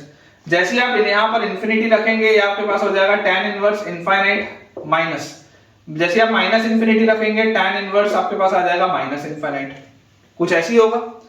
अब tan इनवर्स इनफाइनाइट क्या होता है, तो बेटा tan इनवर्स का जो वेरिएशन होता है आपको पता ही है कि माइनस पाई बाय 2 से पाई बाय 2 के बीच में होता है। ठीक है, तो tan इनवर्स इनफाइनाइट आपके पास आ जाएगा पाई बाय 2, और tan इनवर्स माइनस इनफाइनाइट आपके पास आ जाएगा माइनस पाई बाय 2। तो यहां से यार मेरे पास आंसर इसका क्या आ गया, पाई आ गया क्या इसका आंसर, बिल्कुल सही। इसका आंसर बच्चों आ जाएगा अपने पास पाई, विच इज एक्यूरेट, बिल्कुल सही। ठीक है, आई होप आपको ये समझ में आया होगा। ये ग्राफ मैंने जिस तरीके से बनाया है, एक एक पॉइंट मैंने आपको समझाया, आपको अच्छे से क्लियर हुआ होगा। ये मैंने रफ बनाया है ना, आप इसको चाहें तो आप इसको डिफरेंशिएट करके ये सारे पॉइंट्स निकाल सकते हैं मैक्सिमा मिनिमा के, लेकिन अंदाजे से भी आप इतनी बेटा प्रैक्टिस हमारी हो चुकी है कि अंदाजे से भी हम इसको बना सकते हैं। नेक्स्ट क्वेश्चन बेटा अपने पास इसमें लिखा है find the area bounded by the curve, find the area bounded bye, find the area bounded by the curve, find the area bounded by the curve xy square is equal to a square into a minus x. Find the area bounded by the curve xy square is equal to a square into a minus x. ठीक है, और इसमें और इसके साथ लिखा हुआ है and y axis. Area bounded by the curve this and y axis, और हमें क्वेश्चन में दिया हुआ है a is greater than 0. ठीक है, सवाल में बेटा हमको दिया हुआ है कि a की वैल्यू 0 से बड़ी है. अब अगर आप इसको ऑब्जर्व करेंगे, क्योंकि कर्व थोड़ा डिफरेंट तरीके से जमा हुआ है, इसको आप पहले ओपन अप करके देखिए लिखा क्या है. ये लिखा हुआ है x y square is equal to a cube और माइनस ए स्क्वायर एक्स, और इसका हम लिख सकते हैं x y square plus a square x is equal to a cube. अगर मैं एक्स कॉमन ले लूं तो ये लिखा हुआ है y square plus a square is equal to a cube, या ये हमारे पास कर्व लिखा हुआ है x is equal to a cube by y square plus a square. ये अपने पास बच्चों कर्व दिया. ठीक है, ये अपने पास इसमें कर्व दिया हुआ है. क्योंकि a आपको पॉजिटिव दिया हुआ है तो क्लियरली आपको समझ में आता है कि x जो होगा वो हमेशा पॉजिटिव होगा. a अगर पॉजिटिव है तो आपको क्लियरली दिखाई दे रहा है कि x will always be positive. मतलब कि इसका जो ग्राफ होगा वो इतने हिस्से में बनेगा कार्टेशियन प्लेन के. x हमेशा पॉजिटिव होगा, y को आप पॉजिटिव नेगेटिव कुछ भी रख सकते हैं. ठीक है, अब मुझे एक चीज समझ में आती है कि देखिए जब y की वैल्यू 0 होगी, जब बेटा y की वैल्यू 0 होगी, इसका मतलब तब x की वैल्यू क्या आएगी, x की वैल्यू a आएगी. जब हम y की वैल्यू को 0 करेंगे तब x की वैल्यू a आएगी. और अदरवाइज देखो जब y की वैल्यू बच्चों इनफाइनाइट के पास होगी, जब y इनफाइनाइट के पास होगा तब ये पूरी चीज x 0 के पास होगा, और जब y माइनस इनफाइनाइट के पास होगा तो माइनस इनफाइनाइट के पास में भी x क्या होगा, 0 के पास होगा, है ना. माइनस इनफाइनाइट में भी x कहां पे होगा, 0 के पास होगा. तो अंदाजे से अगर मैं ग्राफ बनाऊं, जैसे पिछला वाला ग्राफ था वैसे ही बनेगा. अंदाजे से देखिए इसका ग्राफ बनना इसी साइड में है. यहां पर ये प्लस इंफिनिटी की तरफ जा रहा है, यहां ये बेटा माइनस इंफिनिटी की तरफ जा रहा है ना. मतलब जब आप y को माइनस इंफिनिटी के पास लोगे तो x तो दोनों में ही देखो 0 के पास है. अंदाजे से इसका ग्राफ कुछ इस पैटर्न का होना चाहिए. रफली अगर हम ड्रॉ करें तो इसका ग्राफ कुछ इस पैटर्न का होना चाहिए. बेसिकली जो लास्ट वाला कर्व था ना, आप इसको अपनी नोटबुक ऐसे घुमा के देखो, अपनी नोटबुक को बेटा आप टिल्ट इसमें करके देखो, आपको दिख जाएगा. इस पैटर्न का आपके पास ये ग्राफ बनना चाहिए. आपको बोला जा रहा है area bounded by this curve and the y axis. ये वाले कर्व की हमसे बात हो रही है. अब अगर ये वाले बच्चों कर्व की हमसे बात हो रही है तो आप मुझे एक बात बताइए कि यार इस कर्व के लिए इसकी मैक्सिमम वैल्यू अगर आप बोलोगे x की मैक्सिमम वैल्यू, तो x की मैक्सिमम वैल्यू कब आएगी, x की मैक्सिमम वैल्यू आएगी जब ये बेटा पूरी चीज मैक्सिमम हो, मतलब जब डिनोमिनेटर मिनिमम हो. और डिनोमिनेटर मिनिमम कब होगा, जब y मिनिमम हो. और y की मिनिमम वैल्यू कब होगी, जब y की वैल्यू 0 हो. तो x की मैक्सिमम वैल्यू आएगी when y is equal to 0. ये बात आती है समझ में. अगर आपको x को मैक्सिमम करना है, मतलब आपको इस पूरे को मैक्सिमम करना है, तो देखो a तो एक कांस्टेंट है, मतलब डिनोमिनेटर मिनिमम होना चाहिए. और डिनोमिनेटर मिनिमम मतलब y square minimum. y square की मिनिमम वैल्यू कब आएगी, जब y की वैल्यू 0 होगी. तो ये इसका बेटा लास्ट पॉइंट है, ये इसका स्टार्टिंग पॉइंट है. ठीक है, अगर मुझे इसको सॉल्व करना है तो बहुत आसानी से देखो मैं इसमें एक हॉरिजॉन्टल स्ट्रिप मान सकता हूं, और हॉरिजॉन्टल स्ट्रिप को बेटा मैं इंटीग्रेट कर सकता हूं. अगर मैं एक हॉरिजॉन्टल स्ट्रिप मान लूं, देखो ये वाला पॉइंट मेरे पास आएगा a, 0. हॉरिजॉन्टल अगर मैं एक स्ट्रिप मानूं तो इसमें हॉरिजॉन्टल स्ट्रिप में देखो आपके पास क्या आएगा, x dy के फॉर्म में आपको लिखना है. मतलब ये आपके पास लिखा हुआ है a cube by y square plus a square dy, है ना. जब हम हॉरिजॉन्टल स्ट्रिप लेते हैं तो हम x dy करते हैं, x को as a function of y लिखते हैं. जब हम वर्टिकल स्ट्रिप लेते हैं तब हम y dx करते हैं, हम y को as a function of x लिखते हैं. अब अगर यहाँ dy लिखा है तो y का वेरिएशन कहां से कहां हो रहा है, y का वेरिएशन हो रहा है माइनस इंफिनिटी से प्लस इंफिनिटी तक. ठीक है, ये अपना एरिया आएगा. तो this area will be equal to, इस a क्यूब तो कांस्टेंट है, बाहर निकाल लो. ये अंदर लिखा हुआ है माइनस इंफिनिटी से लेकर इंफिनिटी तक, और ये जो आपके पास बच्चों लिखा हुआ है this is dy by y square plus a square. तो यहां से बेटा dy by y square plus a square क्या आ जाएगा, ये होता है 1 by tan inverse y by, तो ये लिखा हुआ है a cube into 1 by a tan inverse y by a. और लिमिट्स अपने पास कहां से कहां है, माइनस इंफिनिटी से लेकर प्लस इंफिनिटी तक. एक a से ये क्यूब कटेगा तो ए स्क्वायर आएगा, तो this is a square into, अब जैसे आप यहाँ पर इनफाइनाइट रखोगे तो tan इनवर्स इनफाइनाइट होता है पाई बाय 2 माइनस इन्फिनिटी अगर रखेंगे तो tan इनवर्स माइनस इनफाइनाइट होता है अगेन माइनस पाई बाय 2, तो हो जाएगा प्लस पाई बाय 2। तो यार यहां से अपने पास उसका आंसर आ जाएगा पाई ए स्क्वायर। बिल्कुल सही है बेटा, pi a square is the right answer. ठीक है, फिर बेटा मैं आपको बार बार हर सवाल में आपको सिर्फ एक ही एम्फसाइज कर रहा हूं, एक ही चीज पे, ग्राफ बनाने पे आप ध्यान दीजिए बहुत ज्यादा। अगला बेटा अपने पास इसमें सवाल लिखा है, find the area between the curve, find the area between, find the area between the curve, area between the curve y equal to 2x raised to the power 4 minus x square, y equal to 2x raised to the power 4 minus x square, x axis and the ordinates of two minima, and the ordinates of two minima, and the ordinates of two minima of the curve, and the ordinates of two minima of the curve। देखिए बेटा इसका again graph बनाना बहुत important है। अगर आप ध्यान से इसको ऑब्जर्व करें कि बाय क्वाड्रेटिक अपने पास लिखा हुआ है, मैं एक बार इक्वेशन दोबारा से लिख देता हूं। इक्वेशन लिखा है 2x raise to the power 4 minus x square. ठीक है, ये अपने पास दिया हुआ है। अगर आप इसके रूट्स ऑब्जर्व करें, x स्क्वायर अगर आप कॉमन लेंगे तो अंदर आपके पास बचेगा 2x square minus 1, x square common लेते हैं अंदर बचेगा 2x स्क्वायर माइनस 1। मतलब इसके रूट्स अपने पास क्या आ गए, x इक्वल टू 0, यहां से आ जाएगा 1/√2 और माइनस 1/√2, ये इसके रूट्स होंगे। ठीक है, अब अगर बच्चों ये इसके रूट्स हैं तो आप ऑब्जर्व करें इस बात को कि यार ध्यान से देखो, समझने वाली चीज क्या है कि ये इसका ग्राफ है। ठीक है, ये इसका अगर मैं ग्राफ बनाऊं, x इक्वल टू 0 पर यहाँ पे स्क्वायर लगा हुआ है, स्क्वायर लगा हुआ है मतलब रिपीटेड रूट है। रिपीटेड रूट मतलब देखो क्या होता है, अगर आप यहाँ पर ध्यान से ऑब्जर्व करेंगे तो यार यहाँ पर देखो एक रूट है माइनस 1/√2, एक रूट है 0, एक रूट है 1/√2, ये अपने पास लिखा हुआ है। इसको अगर मैं ध्यान से आपको समझाऊं बच्चों तो आपको ये समझ में आना चाहिए कि इसके यहाँ पे पॉजिटिव होगा, यहाँ नेगेटिव होगा, फिर 0 पर रिपीटेड रूट है तो फिर नेगेटिव होगा और पॉजिटिव होगा। इस पैटर्न का आपके पास इसका ग्राफ होना चाहिए। मतलब अगर हम इसको ड्रॉ करें तो ये कुछ ऐसा, कुछ इस पैटर्न का इसका बच्चों अपने पास ग्राफ बनना चाहिए। बाय क्वाड्रेटिक का कर्व इस पैटर्न का होता है, ये तो मैंने आपको बताया ही हुआ है। लेकिन इसमें इंपॉर्टेंट बात देखो क्या हो रही है, इंपॉर्टेंट बात ये हो रही है कि 1/√2 के आगे भी ग्राफ पॉजिटिव है, माइनस 1/√2 के पीछे भी ग्राफ पॉजिटिव है, और बीच में बच्चों ये ग्राफ दोनों ही जगह नेगेटिव है, क्योंकि यहाँ पर होल स्क्वायर था, इसकी वजह से रिपीटेड रूट होगा तो यहाँ पर आपके पास कर्वेचर आ जाएगा एक। ठीक है ना, ये इन्फ्लेक्शन का बच्चों पॉइंट आ जाएगा, आपको ये चीज समझनी पड़ेगी, क्योंकि यहाँ पर ये इसको इंटरसेक्ट करके आगे नहीं निकलेगा, क्योंकि ये रिपीटेड रूट है, इस वजह से इस पैटर्न की चीज बनी। अगर मान लो किसी को समझने में दिक्कत आती है तो आप y डैश निकाल के देख लो। जैसे आप इसको डबल डिफरेंशिएट करोगे, 4 नीचे उतरेगा तो आएगा 8x³ और यहाँ पर आएगा -2x।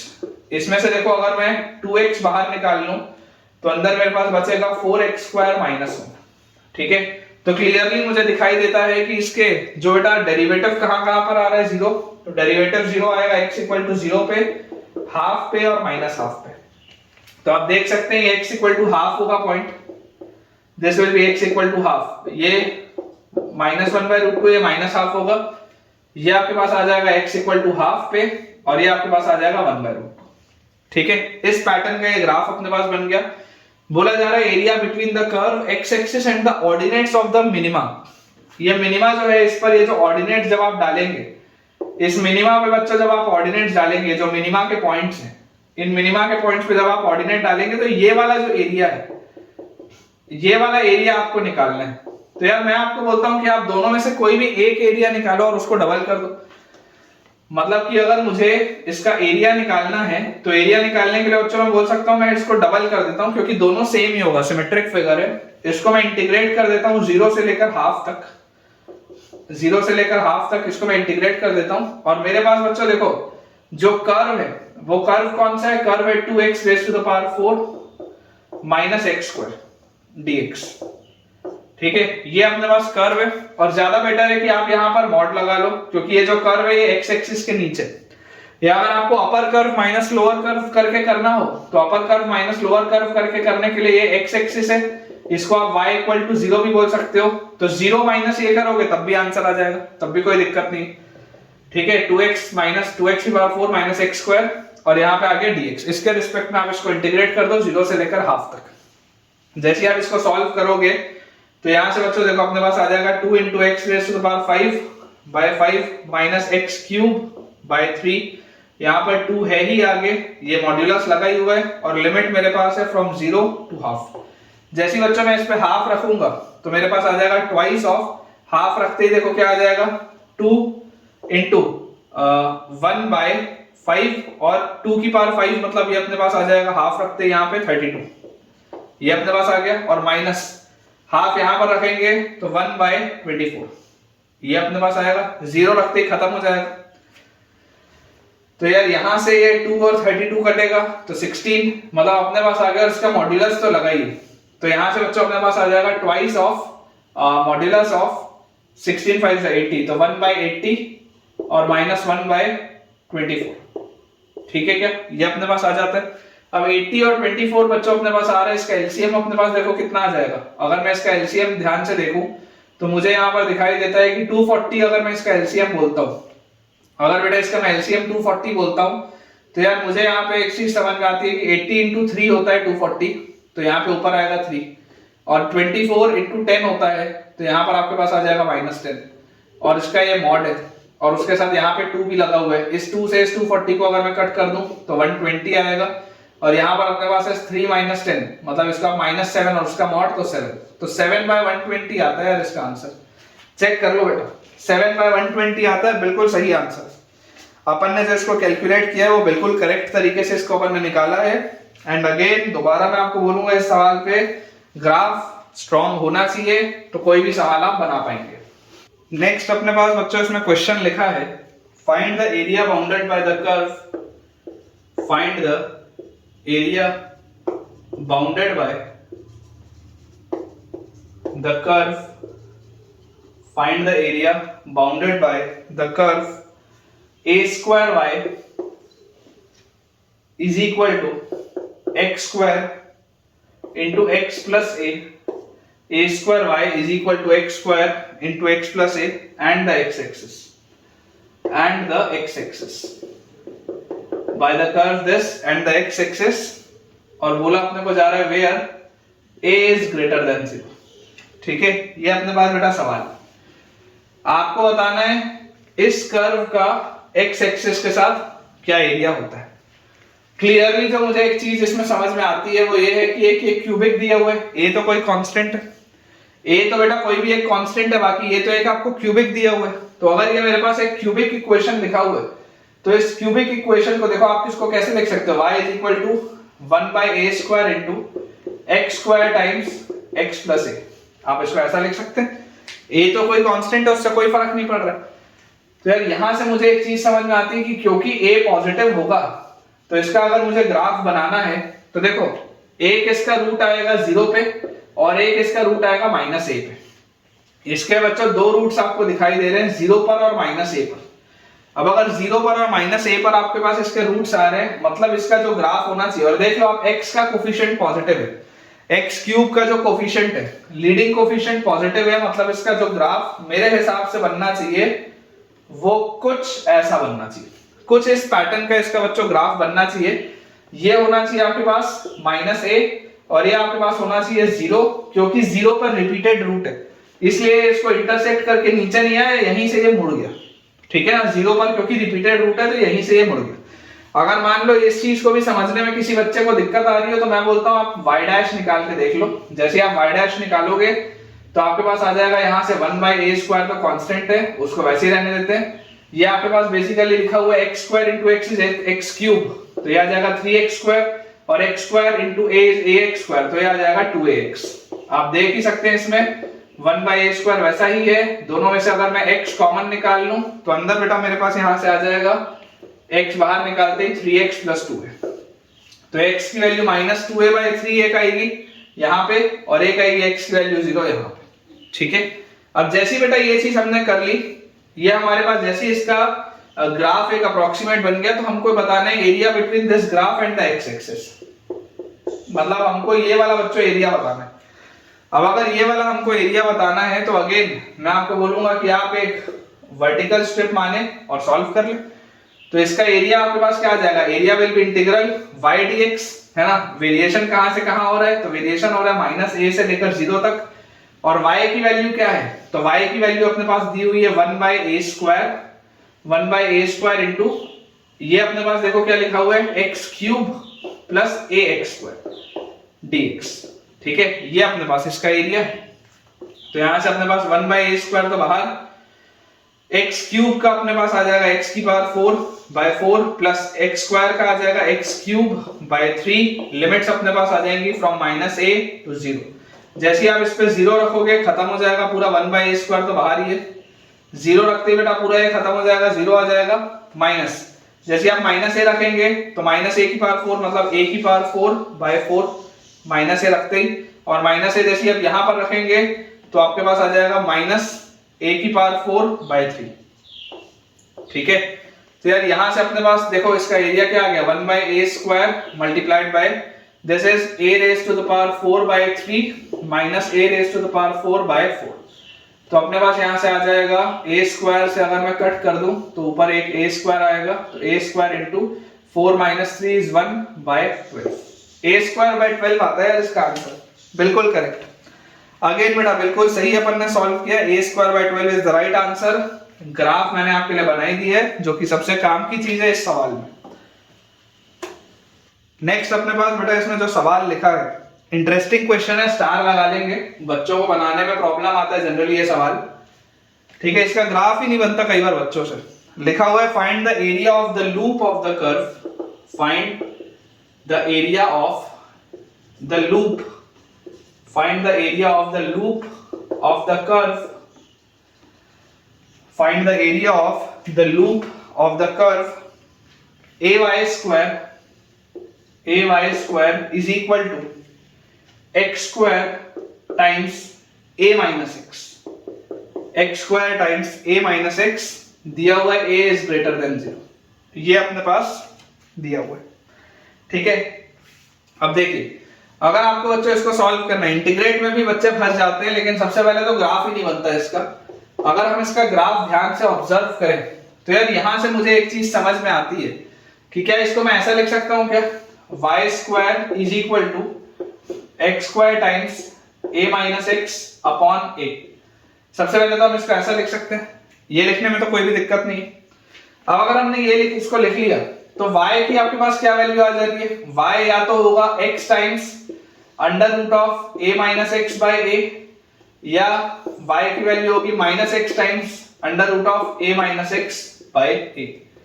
इसमें भी कोई डाउट नहीं होना चाहिए। अगर आप इसका बच्चों रूट ले लेते हैं, अगर आप इसका रूट ले लेते हैं तो इस पैटर्न में आपके पास एक ग्राफ इसका बन सकता है।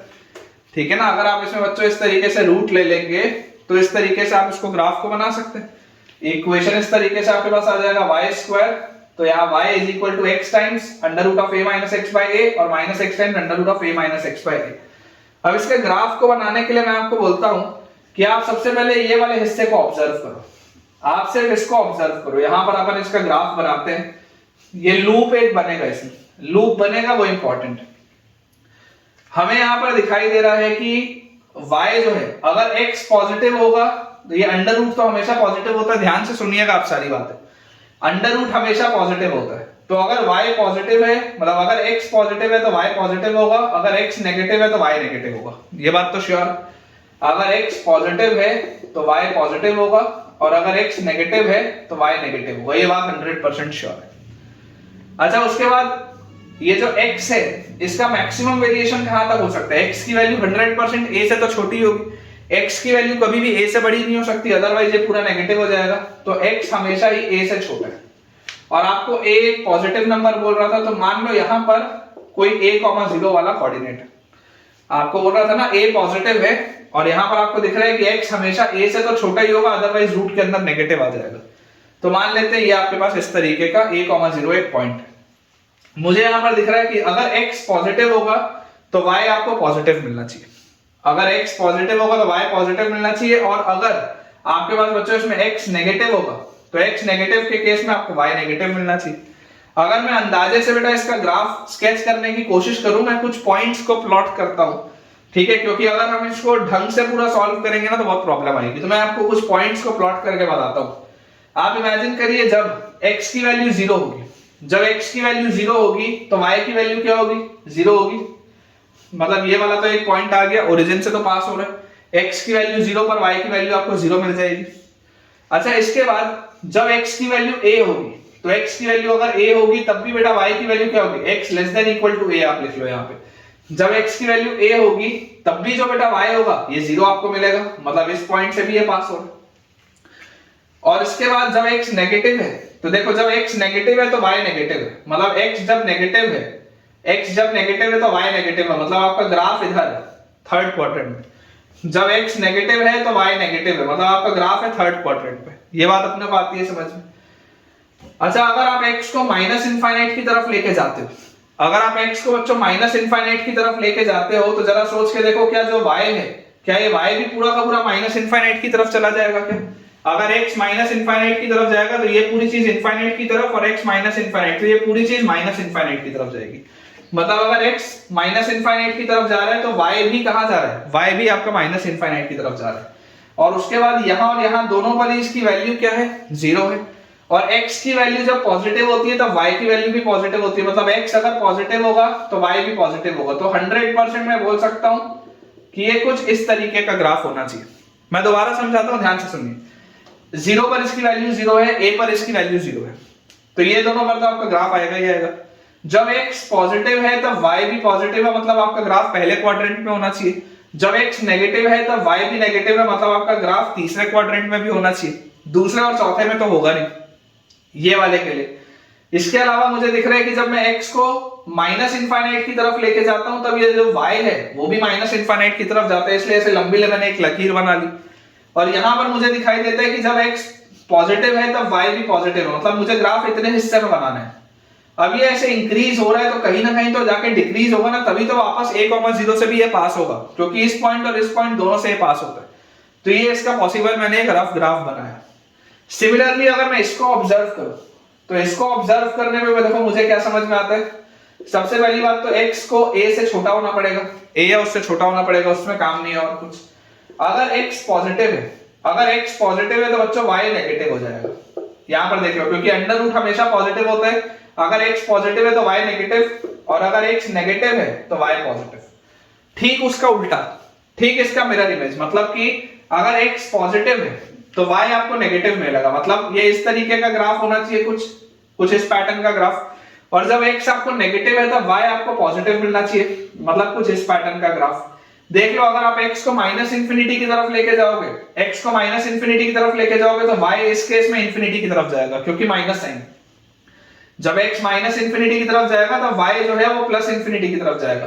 तो ये इस तरीके का इसका एक अप्रोक्सीमेट ग्राफ होना चाहिए, ठीक है ना। This is the approximate graph, बहुत ही इंपॉर्टेंट इसका एक कर्व है। एक स्टार मैं और लगा देता हूं, this is most important question. इससे ही अच्छा सवाल इसके बाद वाला भी है। अब अगर हम इसको ध्यान से ऑब्जर्व करें तो हमें देखो इसमें क्या चीज समझ में आती है कि यार ये मैंने कर्व तो बना लिया, मुझे बोला जा रहा है एरिया ऑफ द लूप। इस लूप का मुझे एरिया बताना है, इस लूप का बच्चों मुझे एरिया बताना है। तो इस लूप के एरिया के लिए आपको देखो क्या दिखाई दे रहा होगा। अगर मैं इस वाली ब्रांच को C1 बोलूं और इस वाली ब्रांच को अगर मैं C2 बोलूं, तो ये C1 ऊपर है और ये C2 आपके पास नीचे। तो मेरे पास आ जाता है कि अगर मुझे इसको सॉल्व करना है तो मैं एक वर्टिकल स्ट्रिप मान के इसको सॉल्व कर सकता हूं। वर्टिकल स्ट्रिप बच्चों अगर मैं इसको मान के एक सॉल्व करूं तो मेरे पास ये लिखा होगा इंटीग्रल ऑफ, कहां से कहां तक मुझे इसको इंटीग्रेट करना है, 0 से लेकर a तक, 0 से लेकर a तक। अपर कर्व क्या है, अपर curve is C1 minus lower curve क्या है, लोअर कर्व इज C2, और इसको मुझे इंटीग्रेट करना है विद रिस्पेक्ट टू x, ठीक है।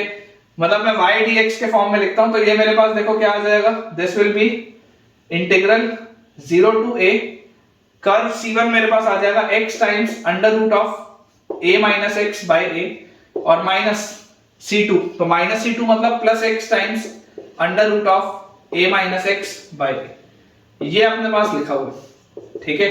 तो इंटीग्रल मेरे पास आ जाता है 0 से लेकर a तक, this will be 2x into under root of a minus x by a, ठीक है। 2x into under root of a minus x by dx, ये अपने पास लिखी हुई है चीज। अब इसको इंटीग्रेट करने में भी कई सारे बच्चे फंस जाते हैं, पहले तो ये ग्राफ ही नहीं बनता, ग्राफ बनने के बाद ये इंटीग्रेट नहीं होता। तो इंटीग्रेट लगाने के लिए बेटा आप याद करो, मैंने आपको मिसलेनियस कुछ टेक्निक्स बताई थी। आप a minus x by a को, आप a minus x by a को कुछ t स्क्वायर मानो, या आप ऐसा कर लो कि आप under root of a minus x by a को आप t मानो। इस पूरी चीज को आप मान लो t, मान सकते हैं इस पूरे को t। अगर बेटा मैं इस पूरी चीज को t मान लेता हूं तो यहां से मेरे पास आ जाएगा a minus x by a will be equal to t square, और यहां से मुझे देखो क्या चीज समझ में आती है कि 1 minus x by a will be equal to t square. तो x बाई ए की वैल्यू आ जाएगी 1 माइनस टी स्क्वायर, तो x की वैल्यू मेरे पास आ जाएगी a times 1 minus t square, ठीक है क्या, यहां तक आता है समझ में।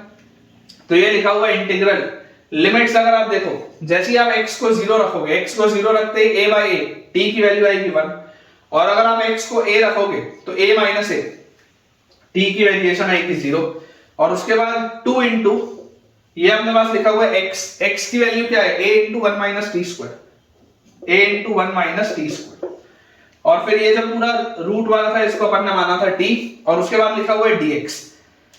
तो यार अगर x की ये वैल्यू आई है तो देखो यहां से अपन dx भी निकाल सकते हैं। dx क्या आ जाएगा, dx will be equal to a into, इसको जैसे आप डिफरेंशिएट करोगे, a तो कांस्टेंट था, 1 माइनस टी स्क्वायर को बेटा जैसे मैं डिफरेंशिएट करूंगा 1 का डिफरेंशिएशन खत्म, और माइनस 2t dt, ये अपने पास आएगा।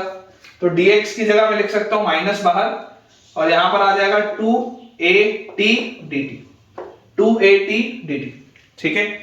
अब माइनस साइन को बेटा बैलेंस करने के लिए हम लिमिट्स इंटरचेंज कर देते हैं, है ना। लिमिट्स हम यहां पर कर लेते हैं 0 से 1, और यहां पर देखो ये 2a और ये वाला 2a, दोनों को बाहर निकाल लो तो ये आ गया 4a square, limit from 0 to 1।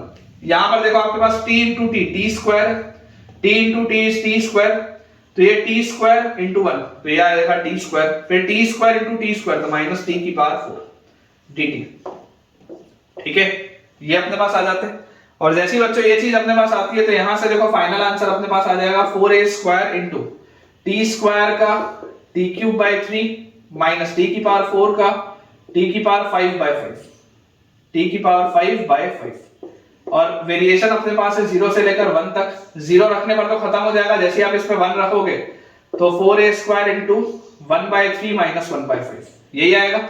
0 रखने में तो पूरा बेकार हो जाएगा ये, तो 5 माइनस 3 2 बाई 15, मतलब ये आ जाएगा 8a स्क्वायर बाई 15, ये इसका आंसर आ रहा है यार, देख लो 5 माइनस 3 2 2 बाई 15, तो 8a square by 15, this is your answer. Check कर लो बेटा, 8a स्क्वायर बाई 15 बिल्कुल सही, this is the right answer. बहुत ही जबरदस्त क्वेश्चन था, और इंटीग्रेशन में भी बच्चों को तकलीफ होती है, तो इससे आपको एक इंटीग्रेशन का भी कंसेप्ट रिवाइज हो गया, और ग्राफ तो बहुत ही जबरदस्त है इसका। एक अपन बेटा लास्ट क्वेश्चन करते हैं, फिर आज का लेक्चर एंड करेंगे। सो बच्चों लास्ट क्वेश्चन आज के दिन का अपने पास लिखा है, find the area of the region, find the area of the region, find the area of the region enclosed between the curves, enclosed between the curves, find the area of the region enclosed between the curves x is equal to y square minus 1, x is equal to y square minus 1, and x is equal to mod y into under root of 1 minus y square, ठीक है। Again खतरनाक से इसका graph बनेगा, और बच्चों को ये ग्राफ ही नहीं बनाता बनता, ठीक है।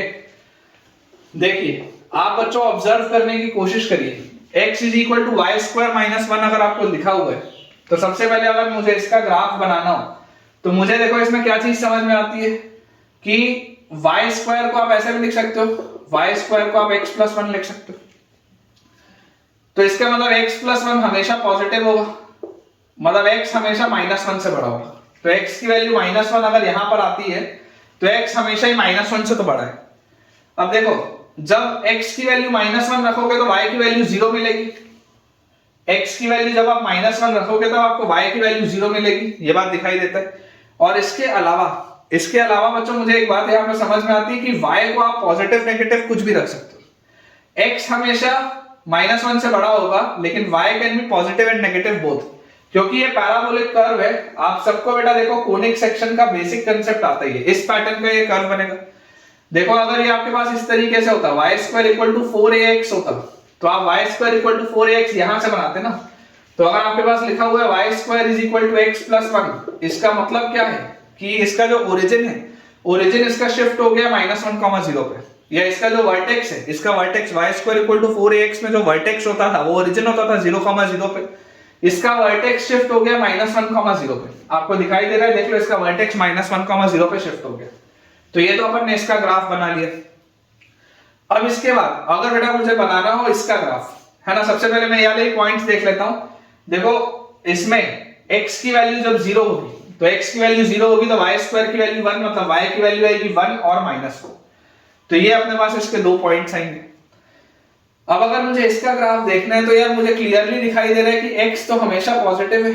इसके ग्राफ के लिए देखो x इज ऑलवेज पॉजिटिव, क्योंकि अंडर रूट भी पॉजिटिव होता है, मॉड्यूलस भी पॉजिटिव होता है, तो x तो हमेशा ही पॉजिटिव है। x कभी भी नेगेटिव नहीं हो सकता। आप > 0 बोल सकते हो, पर x कभी भी नेगेटिव नहीं हो सकता। y की वैल्यू हमेशा ही 1 या उससे छोटी होगी, ये भी बात इसमें दिखाई देती है कि y की वैल्यू हमेशा ही 1 या उससे छोटी होगी। अब अगर मैं इसमें बेटा आपको कुछ पॉइंट्स प्लॉट करने बोलूं, तो आप मुझे बताओ y की वैल्यू अगर आप 0 रखते हो, y की वैल्यू अगर आप 0 रखते हो, और देखो y² है ना यहाँ पे, अगर आप बेटा यहाँ पे y की वैल्यू 0 रखते हो तो y की वैल्यू 0 रखने पर x कहां आ रहा है, y की वैल्यू 0 रखने पर x की वैल्यू आपको 0 मिल रही है। ठीक है ना, मैं कुछ पॉइंट्स आपके लिए बना देता हूं ताकि इसको बनाना अपने लिए आसान हो। उसके बाद जब आप y की वैल्यू 1 रखोगे, तो y की वैल्यू 1 रखते ही आपके पास देखो क्या आ जाएगा, y की वैल्यू 1 रखते ही x की वैल्यू 0 हो जाएगी। अगेन y की वैल्यू अगर आप -1 रखोगे तो -1 पर भी x की वैल्यू आपके पास 0 हो जाएगी। मतलब ये तीनों पॉइंट्स से पास होगा, ये वाला पॉइंट, ये वाला पॉइंट, ये वाला पॉइंट, तीनों से पास होगा। x हमेशा > 0, x हमेशा पॉजिटिव है, इधर से ही पास हो रहा है, इधर से ही पास हो रहा है। क्लियरली बेटा अगर मैं इसको ध्यान से ऑब्जर्व करूं ना, तो मुझे समझ में आता है कि यार इसका जो ग्राफ होगा, इसका ग्राफ 100% मैं आपको बता सकता हूं। देखिए इसको अपन -1 को यहां पर बना लेते हैं। 100% इसका ग्राफ बेटा कुछ इस पैटर्न का होगा। 100% इसका ग्राफ कुछ इस पैटर्न का होगा। बिना इसके बनेगा कैसे? देखो x हमेशा > 0 होना चाहिए, y की वैल्यू हमेशा ही 1 या उससे छोटी होनी चाहिए। देखो y की वैल्यू हमेशा ही 1 या उससे छोटी है, ठीक है। और उसके बाद देखो मुझे दिखाई दे रहा है कि ये ओरिजिन से भी पास हो रहा है, इधर से ही पास हो रहा है, इधर से ही पास हो रहा है। अब यार इससे पास हो रहा है, इससे पास हो रहा है, तो यहीं से तो जाएगा ना, इसी एरिया में इसको बनना है, तो ऐसे ही तो बनेगा। कहीं पहले इंक्रीज होगा फिर डिक्रीज होकर वापस पहुंचेगा ना वहीं पे। इस साइड तो आ नहीं सकता आपका ग्राफ, क्योंकि x > 0 है ना। तो रफली अगर आप ध्यान से ऑब्जर्व करेंगे तो इस तरीके से आप फिगर बना सकते हैं, ठीक है। Again this is a very important graph, this is a very important graph. अगर आपको बेटा इस ग्राफ को लेके कुछ भी ऑब्जर्व करना हो तो आप बिल्कुल बेटा कमेंट सेक्शन में मुझसे पूछ सकते हैं, अगर कुछ भी आपको डाउट आता है तो। अदरवाइज आप इसको एक बार रिपीट सुनिए, आपको ज्यादा अच्छे से बेटा ये समझ में आएगा। हमको एरिया क्या निकालना है? Area of the region enclosed between the curves and this, ये दोनों कर्व्स के बीच का एरिया। मतलब कि मुझे इस पूरे एरिया को निकालना है, मुझे इस पूरे एरिया को सॉल्व करके निकालना है, ठीक है। मैं आपको बोलता हूं कि सिमेट्री से मुझे समझ में आता है कि यार मैं अगर सिर्फ इतना हिस्सा भी सॉल्व करके निकालूं, सिमेट्री से बच्चों मुझे समझ में आता है कि अगर मैं सिर्फ ये वाला हिस्सा भी सॉल्व करके निकालूं और उसको डबल कर दूं तो मेरा काम चल जाएगा। अगर मैं सिर्फ ये वाले हिस्से को भी सॉल्व करके निकालूं और उसको डबल कर दूं तो मेरा काम चल जाएगा। तो मैं बोलता हूं एरिया जो आएगा that will be twice of integral.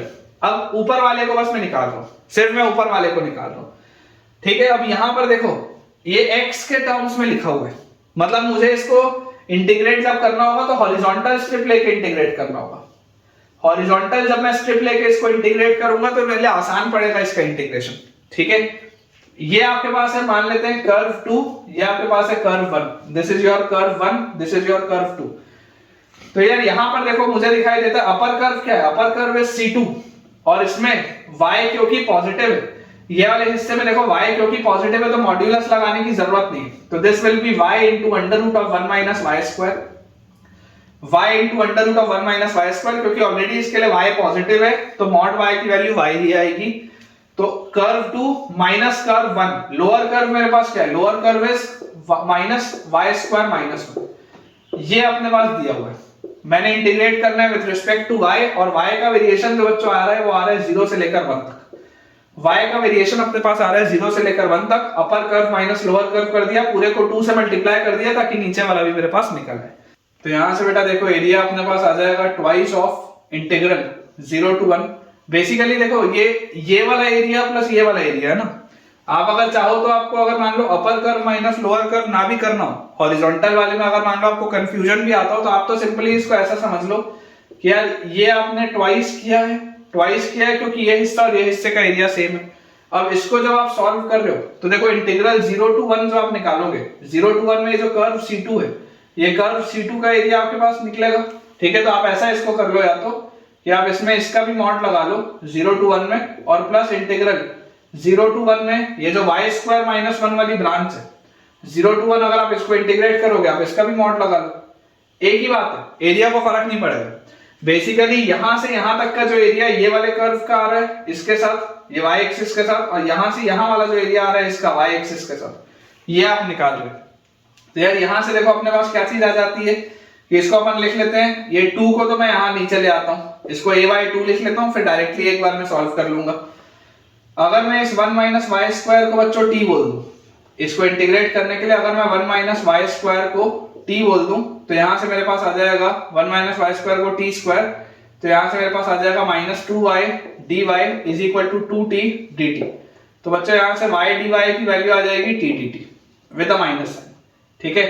तो अपने पास देखो यहां से एरिया क्या हो जाएगा, a/2 will be equal to, यहां पर अपने पास ये जो y dy है, यहां पर एक dy भी होगा, तो y dy जो है वो t माइनस t dt बन गया, और ये जो है ये आपके पास आ गया t, तो this is minus t square dt, और इसका इंटीग्रल है फ्रॉम 0 to 1, और आपने इसका भी मॉड लगाया हुआ है क्योंकि आपको एरिया तो पॉजिटिव ही होता है, और प्लस ये आपके पास आ जाएगा y³ / 3 माइनस y, इसका लिमिट अपने पास है 0 से 1, इसका भी आप मॉड लगा लो। तो यार यहां से अपने पास देखो क्या हो जाता है, अच्छा इसमें लिमिट्स भी चेंज हो जाएंगी, एक बार इसका लिमिट्स अपन देख लेते हैं। यहाँ 0 से 1 नहीं आएंगे लिमिट्स, अगर आप लिमिट बेटा ध्यान से देखेंगे तो आपके पास ये आ जाएगा, जैसे आप y को बेटा जैसे आप यहाँ पर देखो 0 रखोगे तो y को बेटा यहाँ पे 0 रखते ही आपके पास t स्क्वायर की वैल्यू आएगी 1, मतलब t की वैल्यू आ जाएगी 1, और y को जैसे हम यहाँ पर 1 रखेंगे तो t की वैल्यू आ जाएगी 0, ये अपने पास चीज आ जाएगी। माइनस साइन को भी अगर मुझे बैलेंस करना हो तो माइनस साइन को बैलेंस करने के लिए बहुत आसानी से मैं यहाँ पे 0 to 1 लिख सकता हूँ, तो यहाँ से आ जाएगा a/2 will be equal to t³ / 3 from 0 to 1 plus 1/3 minus 1, 1/3 minus 1, इसका भी ये इंटीग्रेशन मॉड्यूलस लगा दिया। तो यार यहां से अपने पास क्या आ गया, a/2 की वैल्यू अपने पास आ जाती है 1/3, और यहां से इसका बेटा जैसे आप सॉल्व करोगे इसका भी मॉड्यूलस था, और यहाँ पे माइनस 2/3 का मॉड्यूलस इज 2/3, तो ये अपने पास आ जाता है 1, तो एरिया की वैल्यू आ जाएगी 2, ठीक है। क्या चेक कर लो बच्चों, एरिया की वैल्यू आ जाएगी 2, बिल्कुल सही। अगर आप चाहते हैं तो इसको आप अपर कर्व माइनस लोअर कर्व करके भी सॉल्व कर सकते हो, मैं आपको सिर्फ बता रहा हूँ कि आपको जिस भी तरीके से इंटीग्रेट करना हो, इंटीग्रेट करने में कोई भी मतलब बेटा फर्क नहीं पड़ेगा, इंटीग्रेट तो आसानी से हो जाएगा, इंपॉर्टेंट चीज है ग्राफ एनालाइज करना, ठीक है। तो ठीक है बच्चों, विद दिस हम अपने आज के लेक्चर के एंड पे पहुंच चुके हैं। आज का क्वेश्चन सेशन बहुत आपको अच्छा लगा होगा, मुझे ऐसी उम्मीद है, और मिलेंगे आखिरी लेक्चर में एरिया अंडर द कर्व के, एक लेक्चर बस और उसके बाद ये बहुत अच्छे से पूरा चैप्टर अपना फिनिश हो जाएगा। अगर आपको आज का लेक्चर पसंद आया है, कुछ नया आपने कुछ सीखा है, तो मुझे कमेंट में बताएं, और जल्दी से इस वीडियो को लाइक करें, चैनल को सब्सक्राइब करें, और दोस्तों के साथ इस चैनल को और इस वीडियो को शेयर भी करें ताकि उन सबकी पढ़ाई बहुत बढ़िया तरीके से हो पाए। Thank you.